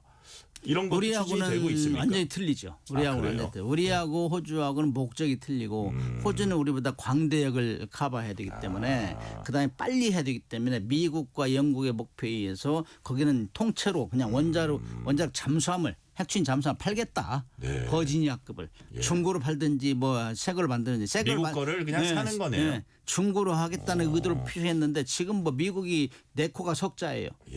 기술 인력 이런 뭐 시설 이런 게 안 되기 때문에 그래서 지금 그것이 삐그덕거리고 있는데 아무튼 통째로 팔겠다. 그다음에 이제 한 5척 정도를 팔리고 나서는 운용 노하우가 습득되면 영국에서 이제 오커스 클래스라는 걸 설계해 가지고 호주에서 건조하자. 네. 이게 기본 방침이에요. 그렇기 때문에 우리하고는 틀려요. 그렇기 때문에 거기는 미국이나 이런 가져가면 그거를 자기 마음대로 할 수가 없어요. 원자로 통제를. 네네. 그러나 우리 같은 경우는 이미 조선 능력이 탑이고 네. 그다음에 원자로도 우리가 선박용만 아직 안 만들었다. 모든 규정과 절차를 알고 있기 때문에 네네. 우리는 우리 실정에 맞게 20% 미만 미국은 뭐 90% 이상이고 농축도가 그렇기 때문에 호주하고 우리는 틀려요. 우리는 우리의 방법대로 우리가 요구하는 성능을 낼 수 있도록 이미 준비하고 있어요. 네. 자, 김서진 님이 이런 메시지 주셨습니다. 과거부터 이어온 핵추진 잠수함 도입을 위한 한국의 여정은 단순한 무기 도입이 아닌 국방 자립의 역사라고 생각합니다. 그 결실이 우리 안보를 위한 든든한 등불이 되길 기대합니다. 아주 멋지게 써주셨어요. 감사드리고요. 자, 해군은 5,000톤급 이상 장보고 3, 배치 3 모델 핵추진 잠수함으로 전환할 가능성도 내비쳤습니다. 자, 우리나라의 첫 핵추진 잠수함이 바다에 뜨기까지 앞으로 몇 년이 걸릴까요? 제가 7년 내지 10년 얘기했는데 예. 사실 그거는 언제를 기준으로 했냐면 1953년 미국의 첫 핵추진 잠수함 원자력 추진 잠수함을 했던 옛날에는 네. 노틸러스를 개발할 때 8년 걸렸어요. 그게 원자로 개발하는데 7년 걸린 거예요. 원자를 육상에서 다 테스트하고 문제없이 하는데 7년 걸렸고 그때 당시에 미국은 뭐 이미 잠수함 엄청나게 만들었기 때문에 잠수함 만드는 2.5년 걸렸기 때문에 그걸 기준했다는 거예요. 그러나 그때는 미국이 트루먼 대통령 때 승인해가지고 아이젠하워 대통령 때 이제 처음 배가 나왔는데 네. 이 정부에서 파지티브 컨트롤한 거예요. 다 대통령이 직접 지시하다시피 그렇기 때문에 가능해요. 거의 캠프 생활했어요. 그렇기 때문에 가능했는데 지금은 뭐 우리가 기술은 그때보다 훨씬 앞서죠. 네. 그러나 우리가 그만큼 통제력을 발휘하느냐. 왜냐하면은 원자로 따로 잠수함 따로 그다음에 또 핵연료 따로 이렇게 하면 안 돼요. 이거 싱크로나이징 돼야 돼요. 그래서 국책사업단을 만들어가지고 종합예술이군요. 국책사업을 만들어야 된다는 거고 이걸 선박용 원자로 가장 난이도 높은 핵잠수함이 성공하면은 네. 파급 효과가 엄청나요. LNG 선박이라든지 극지 뭐 탐사단 이런 모든 게 들어가기 때문에 이건 엄청나게 중요하거든요. 그래서 국방부뿐만 아니라 산업부, 과기부, 그다음에 핵연료 하려면 외교부도 참여. 원안이 참가해야지. 이런 복잡한 게 때문에 거의 오케스트라 지휘자가 지휘하듯이 그러니까요. 이걸 다 맞춰서 가야 돼요. 그래서 선진국들은 미국 같은 특히 국책사업단을 해소했어요. 그렇지 네. 않으면 쉽지 않아요. 부처 간 이견이 많고 그다음에 돈이 많이 들어요. 원자로하고 그 함정하고 5대5 정도 돈이 들어간다. 예를 들면 2조 4천억이다 한 척에. 네. 그럼 양쪽 반반이 들어가는 거예요. 그러면 예. 그 예산을 국방 혼자 감당하기 힘든 면도 있어. 이러면 어떻게 이걸 조율할 것이냐. 국민들한테 엄청난 돈을 받아가지고 하는데 그거를 빈틈없이 잘못 쓰이지 않도록 하려면은 정말 주의를 잘해야 돼요. 실수 없이 하려면. 네. 그래서 선진국이 예를 들어가지고 선진국에서 제일 미국이나 러시아나 뭐 저 영국 이런 데도 다 국책사업단을 구성해서 했어요. 네. 그래서 그것이 관건이다. 저는 그렇게 보고 있어요. 자, 교수님이 이런 말씀하신 적 있어요. 북의 위협 실질적으로 억제하기 위해서는 핵추진 잠수함 최소한 6척은 있어야 된다. 이유가 뭡니까? 그게 벤치마킹에 영국하고 프랑스를 기준했어요. 네네. 첫째, 몇 척을 만드느냐 이건 첫째 경제력을 따져요. 비싸기 때문에 예. 국민들이 너무 비싼데 막 뭐 한 10척 만들어다 하면 20척 만들어라면 택도 아니다는 얘기 나오기 때문에 경제 GDP 대비 어느 정도 척수를 유지해야 되냐 보니까 영국하고 프랑스가 비슷해요. 네. 우리하고. 그래서 첫째 경제력이 되느냐. GDP 나누기 조 달러 나누기 몇 척. 그게 한 6척 정도 해요. 네. 프랑스나 영국은. 그다음에 이제 두 번째는 위협이 뭐냐. 주 위협이. 영국과 프랑스는 러시아 견제. 그다음에 자기 핵무기 싣고 다니는 함정을 보호해야 돼요. 그런 두 가지 목적인데 우리 같은 경우는 그 마찬가지 우리는 북한에 뭐 핵무기 실은 잠수함을 견제해야 되잖아요. 네. 그다음에 과거에는 우리 지금은 괜찮지만 과거에 중국이나 뭐 주변에서 우리를 엄청나게 괴롭혔잖아요. 네. 그 이 잠재적인 적이기 때문에 거기에 대비해야 된다. 그런 면도 있고 그래서 위협이 우리가 더 복잡해요. 영국이나 프랑스보다. 그래서 네네. 우리는 한 6척 정도 이렇게 하는 게 합당하다. 그다음에 4척, 3척 얘기하면은 그거는 당장에 뭐 쓸 수 있지만 한 척으로는 이 감당이 힘들어요. 그래서 있을 때도 있고 없을 때도 이렇게 이 운용을 해야 되기 때문에 네. 이런 면들을 보면은 그다음에 이제 이 미국의 시울프라는 가장 비싼 잠수함이 3척 했는데 너무 비싸. 예. 이 3척만 합시다 했는데 지금 한 30년 지나니까 사용할 수가 없어요. 왜냐? 그 부품 공부하는 회사들이 다 무너졌어요. 3척만 하면 누가 하겠어요? 그러니까요. 이 희소성 가지고는 안 되죠. 생산성이 있어야 되고 돈을 벌어야 되니까. 그래서 산업도 유지하고 그래서 위협이 어디로부터 오느냐 경제력은 되느냐 그다음 산업은 어떻게 살리냐 이런 면들 다 고려했을 때 네. 6척 정도가 적절하지 않느냐 저는 그렇게 예상을 하죠. 네. 자, 한미 정상회담을 할 때 이재명 대통령이 핵추진 잠수함 얘기를 하면서 중국을 언급하고 북한을 언급했습니다. 뭐 듣기에 따라서는 중국이 되게 거북했을 수 있는데 이번 한중 정상회담에서 중국 측에 이 문제를 상세히 설명했다는 그런 얘기도 나왔어요. 어떤 논리로 얘기했을까요? 저는 크게 보면 상세히 설명할 필요도 없고 예. 시비 걸면 거기에 대답하면 된다고 생각해요. 아, 그래요? 왜? 자기들은 핵무기 핵잠수함 다 가지고 있어요.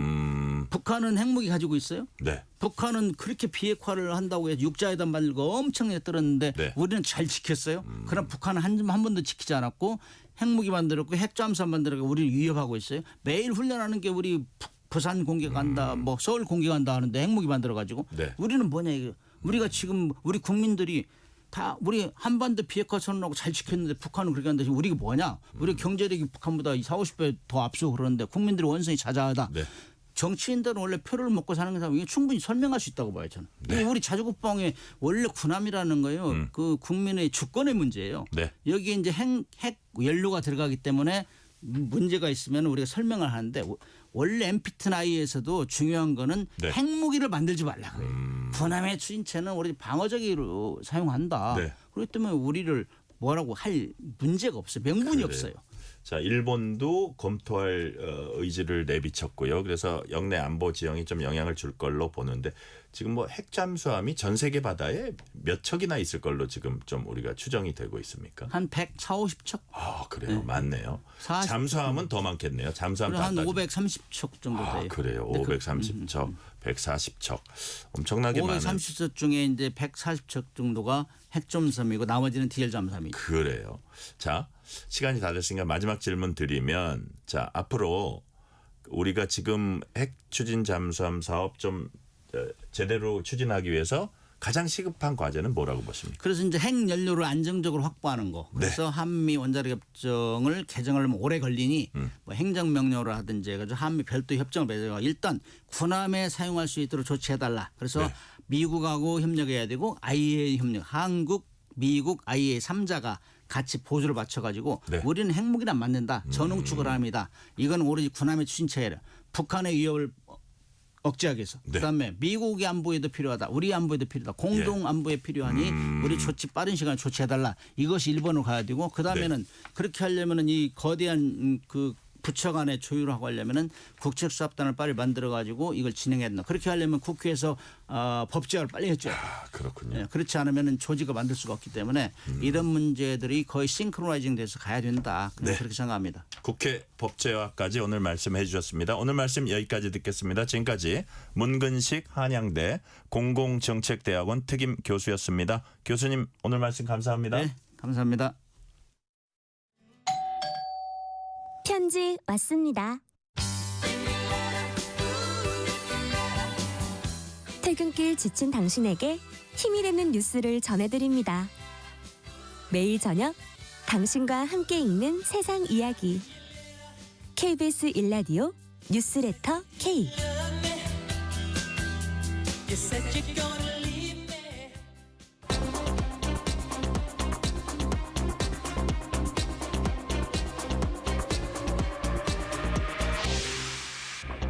이번 주 가장 뜨거운 국제 뉴스 화제 소식 쏙쏙 골라서 전해드리는 키워드로 본 지구촌. 오늘도 조윤주 외신캐스터 함께하겠습니다. 조윤주 캐스터님 어서 오세요. 네, 안녕하세요.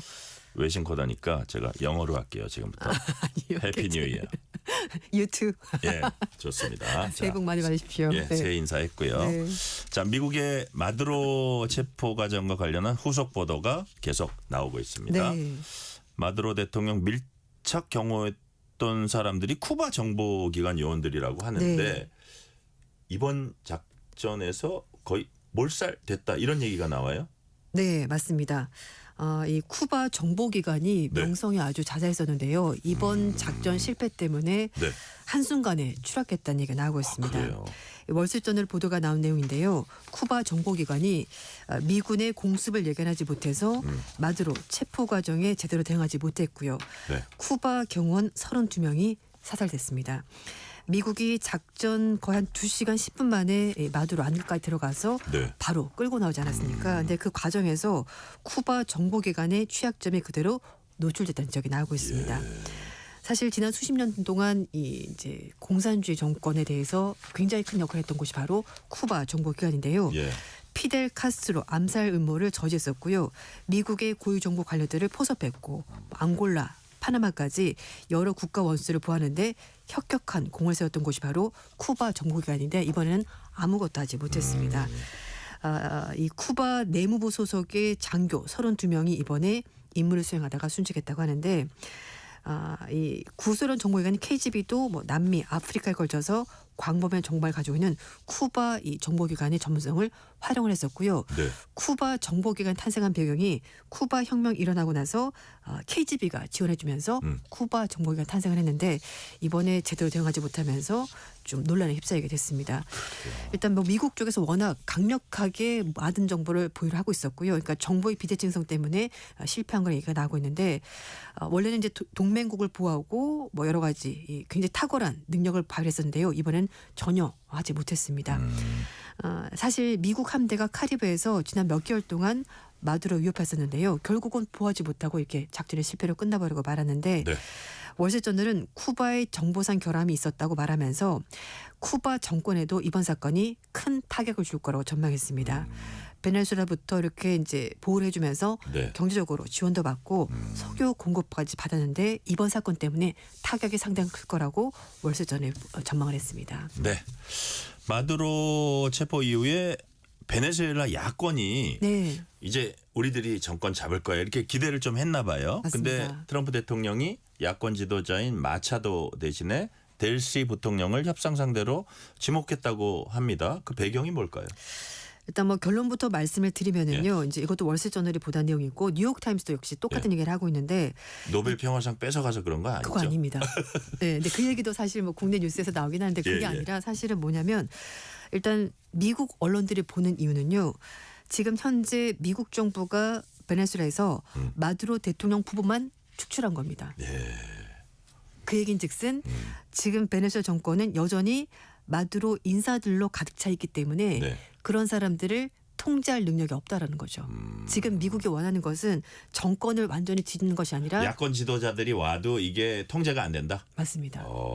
그런 뜻이군요. 네. 그래서 이제 결국은 델시 부통령 지금 대통령 권한 대행인데요. 그래서 델시와 협상을 하겠다라고 말을 하는 것이고 또 하나는 미국의 중앙정보국 CIA가 이번 작전 진행하기 전에 미리 비밀 보고서를 만들었습니다. 네. 거기도 똑같은 얘기가 나온다는 거죠. 이런 걸 고려했었을 때 베네수엘 정국이 혼란스러운 것보다는 네. 안전하게 정권 이양이 되는 것이 앞으로 훨씬 더 다루기가 네. 쉽다라고 판단했기 때문에 델시 부통령을 얘기를 하는 거라고 하는데요. 이 작전 시작하기 전에 트럼프 대통령 측근들이 중앙정보국 측에 이제 관련 정보를 좀 수집을 해달라라고 네. 얘기했고 보고서가 나왔는데 그걸 봤더니 이번 사태를 논의하는 과정에서 이 보고서가 굉장히 중요하게 작용했다는 겁니다. 보고서는 델시 부통령뿐만 아니라 카베오 내무부 장관 그리고 파드리노 국방부 장관도 거론됐다고 하는데 그래도 가장 유력한 사람은 델시 부통령이라고 보고서가 나왔다는 거죠. 이제 말씀을 드렸습니다만 야권 지도자 평화상 수상자인 마리아 코리아 마차도는요. 2014년 대선 때 그 사실 이제 피선거권이 발표되면서 나가지 못했었고 대신에 곤살레스 후보가 나가면서 당선이 됐습니다. 그런데 이 마두로 대통령이 그걸 인정하지 않고 자신이 승리했다고 선언했기 때문에 이 모든 것들을 보더라도 야권 지도자가 선거를 통해서 당선이 된다고 하더라도 정권을 유지하는 능력이 없다라는 거죠. 그리고 또 하나는 이 마두로 정권에 충성하는 군부, 경찰, 마약 카르텔 이런 사람들이 여전히 남아있기 때문에 이런 사람들의 저항을 야권 지도자가 통제할 수가 없고 어렵고 그런 거죠. 그렇기 때문에 굳이 야권 지도자를 쓸 이유가 없어진 것이고 트럼프 대통령도 공개적으로 입장을 밝혔습니다. 네네. 마차도에서 지지 입장을 밝히긴 했습니다만 현재로서는 그녀가 베네수엘라 지도자 되기는 굉장히 어렵다라고 얘기를 하면서 국내적으로도 지지나 존경이 없고 매우 좋은 여성이지만 존경받지는 못하는 것 같다라고 말했습니다. 결국 CIA 보고서 똑같은 시각을 트럼프 대통령이 공유하고 있는 것으로 보이고요. 또 하나는 트럼프 대통령이 첫 번째 임기였던 2019년에 베네수엘에서 사태가 있었습니다. 그때는 국회의장이었던 후안 과이도가 대선 부정선거를 주장하면서 임시 대통령을 선언했는데요. 하지만 군부를 통제하지 못하면서 군부가 이탈했고 그리고 여기서 이제 대중 봉기까지 일어나면서 정권을 뒤집어야 되는데 이걸 못했거든요. 그러니까 베네수엘라 야권이 힘이 없다라고 트럼프 대통령이 판단했고 그래서 이번에도 야권 지도자보다는 지금 현재 정권을 잡고 있는 델시 부통령을 선택한 것으로 보이고요. 특히 이제 마두로 압송하고 나서 베네수엘라 전역에서 지금 좋아하는 사실 환영할 입장도 있었거든요. 그런데 워싱턴 포스트 보도에 따르면 베네수엘라 정부가 5일날 비상사태 포고령을 바로 발의했습니다. 그러면서 미국의 무장 공격을 지지하거나 환영하는 사람들을 국가 반역자로 강조해서 즉각 수색, 체포하라는 내용을 담고 있고 집회 및 이동 자유도 제한하면서 일단 어쨌든 마두로는 축출됐지만 그러나 정권은 안정시켜가면서 이걸 끌고 나가겠다는 것이기 때문에 권력 구조가 아직 여전히 공고하다는 것을 과시하는 자리가 됐고요. 마차도는 입장을 밝혔는데요. 고문, 박해, 부패 주요 설계자가 다시 권력을 잡았다면서 국제사회 즉각적인 개입을 호소했다고 합니다. 네. 그동안 베네수엘라 석유에 대한 욕심 숨기지 않았던 트럼프 대통령. 미국 기업들이 베네수엘라 원유 정제해서 판매하겠다 이런 구체적 계획까지 밝혔다면서요. 그렇습니다. 트럼프 대통령이 베네수엘라 정부가 원유 3천만에서 5천만 배럴을 미국에 인도하기로 했다라고 입장을 밝혔습니다. 이 소셜 미디어 통해서 밝힌 내용인데요. 베네수엘라 임시당국이 미국 측에 고품질의 제재 대상인 원유 3천만 배럴에서 5천만 배럴을 인도할 것이라고 발표를 했습니다. 네. 원유는 저장 선박으로 해서 이제 미국 내 하역 부두까지 직접적으로 전달이 된다고 하는데요. 원유는 시장 가격에 맞춰서 판매를 하는 것이고 그리고 수익금은 트럼프 대통령이 직접 관리할 것이고 이 혜택은 베네수엘라 국민 그리고 미국 국민들에게 골고루 돌아가도록 하겠다라고 입장을 밝혔습니다. 이 마두로를 축출하고 나서 베네수엘라 석유 산업을 직접 미국이 통제하겠다는 것으로 보이고요. 네. 그리고 석유 인프라 재건에도 미국 기업들이 직접 들어가겠다는 구상까지 밝혔습니다. 트럼프 대통령이 미국 언론과 인터뷰를 하면서 미국 기업이 베네수엘라 석유 사업을 1년 6개월 안에 다시 가동하도록 할 것이고 비용은 미국 석유 기업들이 부담해서 나중에 미국 정부가 수익을 나눠서 이제 비용 같은 것은 상환받을 것이라고 설명을 했습니다. 하지만 또 한편에서는요. 네. 미국 기업들이 진짜 적극적으로 들어갈까에 대해서는 퀘스천 마크가 남아 있습니다. 왜냐하면은 과거에 미국 기업들이 베네수엘에 들어갔다가 네. 그 자산을 구겨하는 바람에 피해를 많이 그러니까요. 봤거든요. 그래서 압류 제재를 당했기 때문에 이런 아픈 기업을 가지고 바로 들어갈까 이제 그 부분은 좀 생각해 볼 것으로 보이는데요. 하지만 에너지부 장관이 이번 주에 미국 에너지 기업 관계자들과 네. 직접 만나서 방안 논의한다고 하니까 진전은 있을 것 같긴 합니다. 네. 배기명님 메시지입니다. 뉴스레터 K 들으면은 국내 하루의 이슈를 한 번에 정리해서 머리에 쏙 들어오는 것 같습니다. 고맙습니다. 애청해 주셔서 저희가 감사합니다. 주제를 바꿀게요. 중국이 일본을 상대로 이중 용도 물자 수출 금지하기로 했습니다. 민간용, 군사용 모두 사용 가능한 물자 말하는 것 같은데 네, 맞습니다. 여기에 히토류, 반도체 소재가 포함된다고 해요. 사실상 보복 조치 아닙니까? 네. 그렇게 봐도 무관한데요. 네. 다카이치 사내 일본 총리가 대만 유사시 개입하는 발언 때문에 중국과 일본 갈등이 시작이 됐고 이제 점점 갈등 수위가 높아지고 있는데요. 네. 일본을 상대로 해서 이중 용도 물자의 수출을 금지하겠다고 중국이 밝혔습니다. 네. 이중 용도 물자에는 히토류, 반도체 소재 등 다양한 첨단 산업에 필수적이면서 중국의 글로벌 시장을 장악하는 품목들이 다수 포함이 되어 있는 건데요.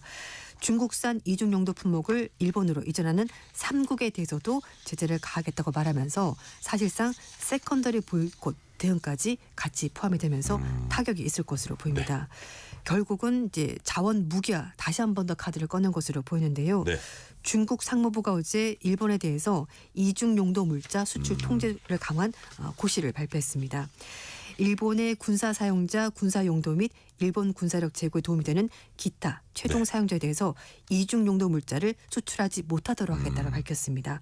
어제 바로 시행이 됐다고 하는데요. 네네. 말씀하신 것처럼 이중 용도 품목은 민간용으로도 군사용으로도 두 가지 다 사용될 수 있는 물품 말하는 건데 중국은 매년 연말에 그다음에 연도를 적용하는 이중 용도 품목 및 기술 수출입 허가 목록을 발표하고 네. 목록에 있는 물자들을 수출할 경우에 상무부의 허가를 받도록 하고 있는데 이게 좀 더 강화될 것으로 보이고요. 네. 여기에는 뭐 자석 재료도 들어가 있고 이제 일반적으로 여러 가지 히토류도 포함이 되기 때문에 네. 결국은 중국이 히토류 가지고 일본을 압박하는 조치를 포함이 된 것으로 보이고요. 여기에는 로켓 추진 촉매제로 쓰이는 히토류도 같이 포함이 되어 있다고 합니다. 네. 히토류는 뭐 다 아시겠습니다만 중국의 매장량이 가장 많고 이게 이제 그 가공하는 과정에서 워낙 환경오염 문제가 발생하기 때문에 네. 중국이 전 세계 시장을 독점을 하고 있는데 이 강력한 무게를 가지고 중국이 일본을 다시 한 번 더 좀 압박하는 것으로 보는데요. 2010년에도 네. 일본과 센카쿠 열도 때문에 문제가 발생했을 때 그때도 중국이 히토류 가지고 일본을 압박했는데요. 다시 한 번 더 카드를 꺼낸 것으로 보입니다. 네. 오늘 말씀은 여기까지 듣겠습니다. 키워드로 본 지구촌 지금까지 조윤주 외신 캐스터였습니다. 오늘 말씀 감사합니다. 네, 감사합니다.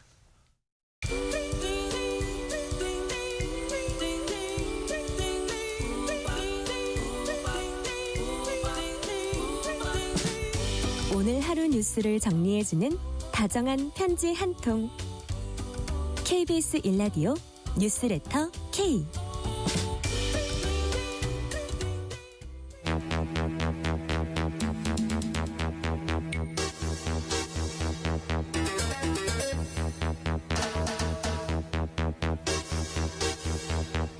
배상훈 프로파일러와 범죄 이면까지 알아보는 시간입니다. 배페 범죄 도시. 오늘도 배상훈 프로파일러 나오셨습니다. 배상훈 프로파일러님 어서 오세요. 네, 안녕하세요. 얼마 전에 서울 종강역 인근에서 70대 후반 택시기사가 몰던 차량이 급가속하면서 한 명이 숨지고 14명이 다쳤습니다. 이 사건으로 약몰 운전 문제가 다시 도마에 올랐습니다. 프로파일러님, 이 사건 어떤 부분에 좀 주목하셨어요?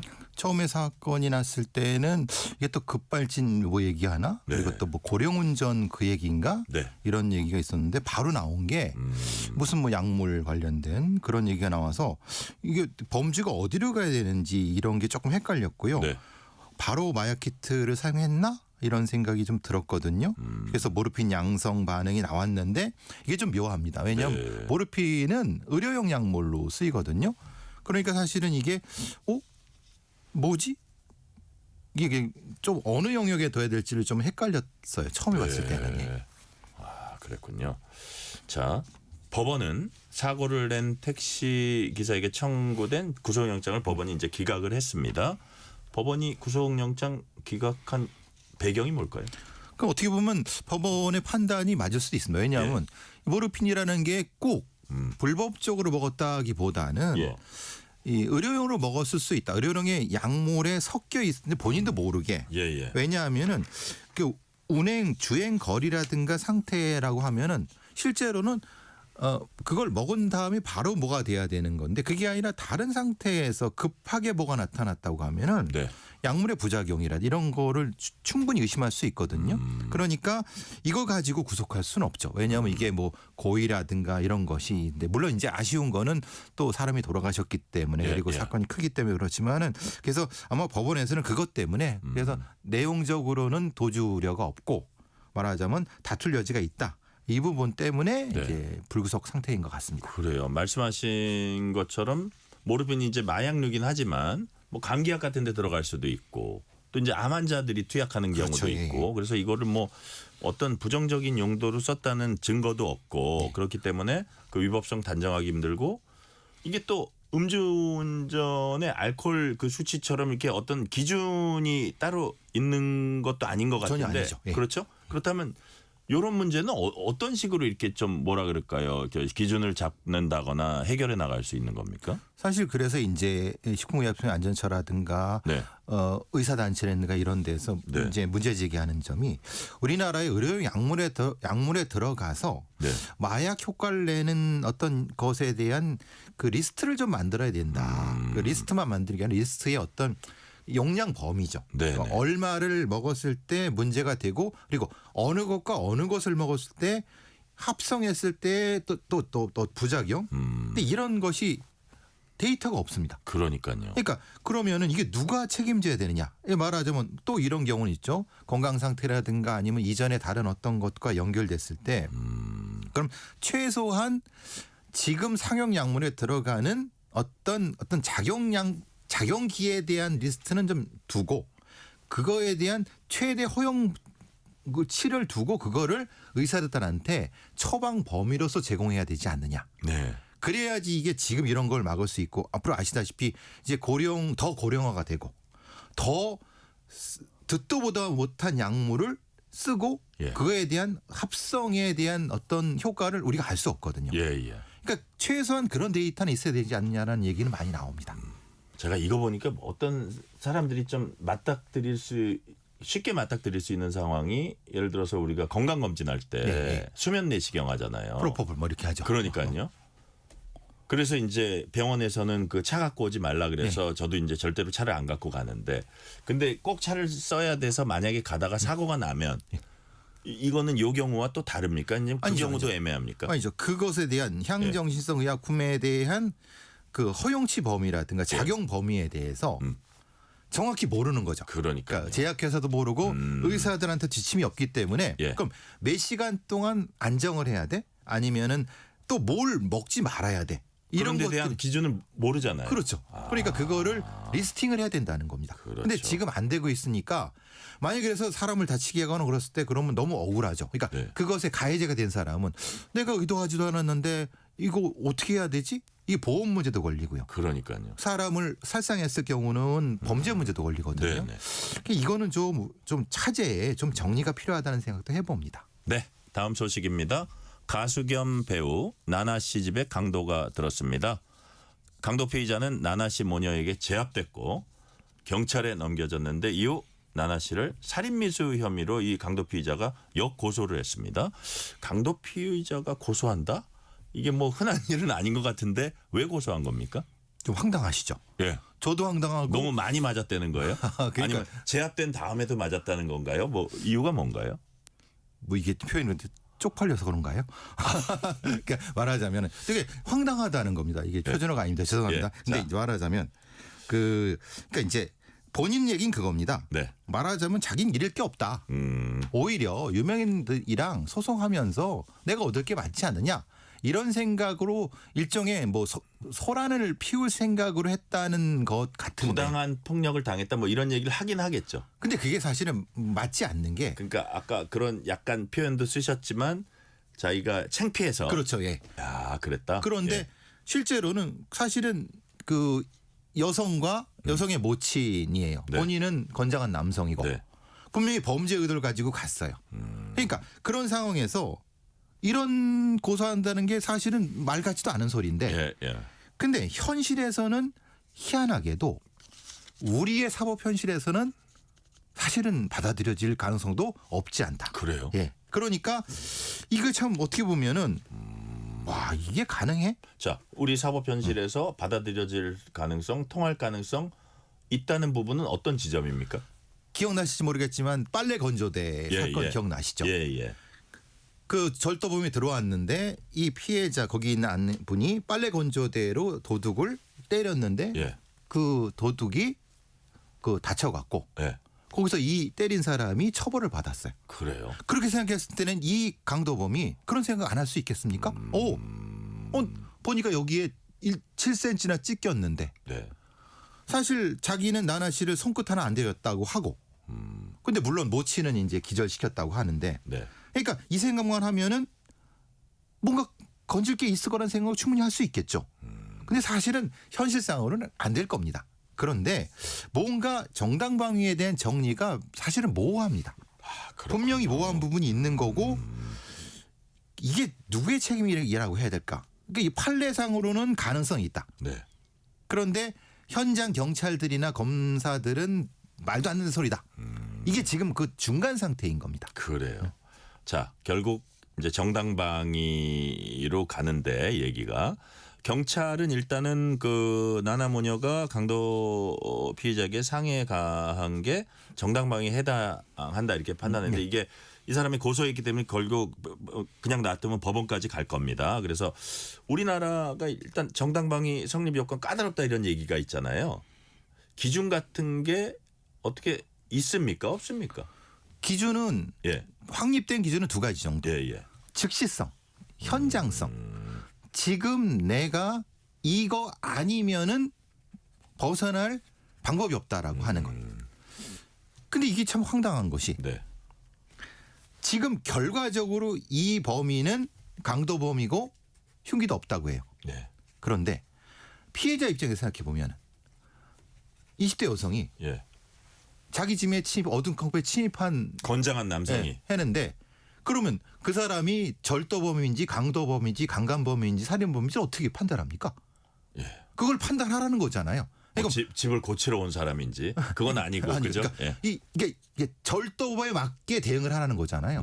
아니 절도범이라는 걸 어떻게 알죠? 절도범이 바로 강도범이 될 수도 있고 강도범이 살인범이 될 수 있는데 그렇죠. 그럼 그 짧은 기간에 판단해서 절도범이네 그럼 내가 올려야 되네? 대응 수위를? 강간범 더 올려야 되네? 아니 그런 게 어디 있어요? 어디 그거 비현실적이죠. 그래. 근데 그 비현실적인 거를 하라는 게 지금의 정당방위의 요건이라는 거예요. 그래요. 첫 번째 요건은 즉시성이고 두 번째 요건은요? 위험성. 아까 말씀드린 것처럼 지금 그가 뭘 가지고 있냐, 무슨 수단이냐. 근데 그 빨래 건조대도 사건은 이상한 건 빨래 건조대가 흉기입니까?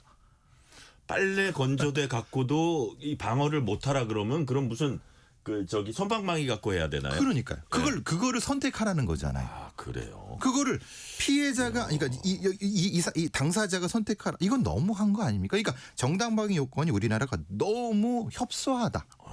아시다시피 미국의 텍사스주나 이런 그 남부의 주들은요. 자기 집 경계를 넘어와서 자기 있는 총으로 쏴도 예. 정당방위 인정됩니다. 일단 침입한 대상한테 어떤 짓을 할지 모르니까. 그렇죠. 그가 살인범일 수도 있고, 그러니까 그렇게까지는 아니나 하더라도 뭔가 기준이 너무 그렇지 않느냐. 이 부분은 분명히 우리의 사법당국이나 에서 뭔가 깊이 좀 생각해야 될 것 같아요. 그러니까요. 예를 들어서 우리 경찰관의 총기 사용 갖고도 되게 논란이 많잖아요. 그렇죠. 그래서 미국하고 비교할 때는 이게 너무 제한적이다. 그렇죠. 만약에 그 잠재적인 범인과 대항을 하는데 그런 얘기도 있는데 이게 그런 거하고 좀 연결이 되는 것 같기도 한데 왜 이렇게 정당방위 요건 이렇게 좀 까다롭게 보고 있다고 보세요? 우리나라에서. 왜냐하면 전체적으로 그 범죄 행위에 대한 거를 결과로 판단하는 겁니다. 우리는 결과주의입니다. 미국은 동기주의예요. 혹시 요감 먹기주의 아니에요? 그 맞습니다. 그죠? 결과주의는 요감 먹기주의죠. 그러니까 딱 왜냐하면 보니까 요감 먹기주의네요. 결과적으로 이 강도범은 찢겼고 나나 씨는 아무런 상처를 안 입었어. 그러니까 결과적으로는 다친 건 강도범이니까 이것만 보고 판단하겠다는 겁니다. 근데 그래요. 중요한 건 동기잖아요. 그러니까 이 사람의 동기가 상대는 상당히 위험할 수 있다는 걸 판단했어야 되는 거죠. 그러니까요. 그러니까 우리 사법당국에서도 적극적인 행정, 적극적인 사법 서비스를 해야 되는데 안 하고 있는 게으름이 저는 그걸 만들었다고 생각합니다. 그래요. 어떻게 보면 좀 요감 먹으려고 그런 어떤 방책을 좀 그어놨는데 그게 정말로 어떤 범죄에 맞닥뜨리는 사람들을 보호할 수 있는 상황인가 그 부분을 생각해 봐야 되는 것 같아요. 구체적으로 판단해야 되죠. 그러니까요. 이제는 그렇게 될 시기가 됐죠. 충분히 가능하고. 그러니까요. 뭐 예를 들어서 범인이 들어왔는데 때려가지고 완전히 기절을 했는데 그 위에 계속하는 그런 부분에 있어서는 책임을 묻더라도 그렇죠. 이게 판단이 안 되는 부분에 있어서는 조금 더 광범위하게 인정해 줘야 되지 않느냐. 그런 차원에서 어떤 제도적 보완도 그런 식으로 가야 된다고 봐야 보세요. 되는 거죠. 그걸 또 꼭 법률가들한테만 아니라 전체적인 어떤 다른 과학자들한테도 그 상황을 판단하게끔 하는 넓은 판단 범위가 필요할 거라고 생각합니다. 네. 오늘 말씀은 여기까지 듣겠습니다. 지금까지 배상훈 프로파일러였습니다. 오늘 말씀 감사합니다. 감사합니다. 오늘 뉴스레터 K는 여기까지입니다. 치킨 쿠폰 당첨자 명단은 뉴스레터 K 홈페이지 확인해 주시고요.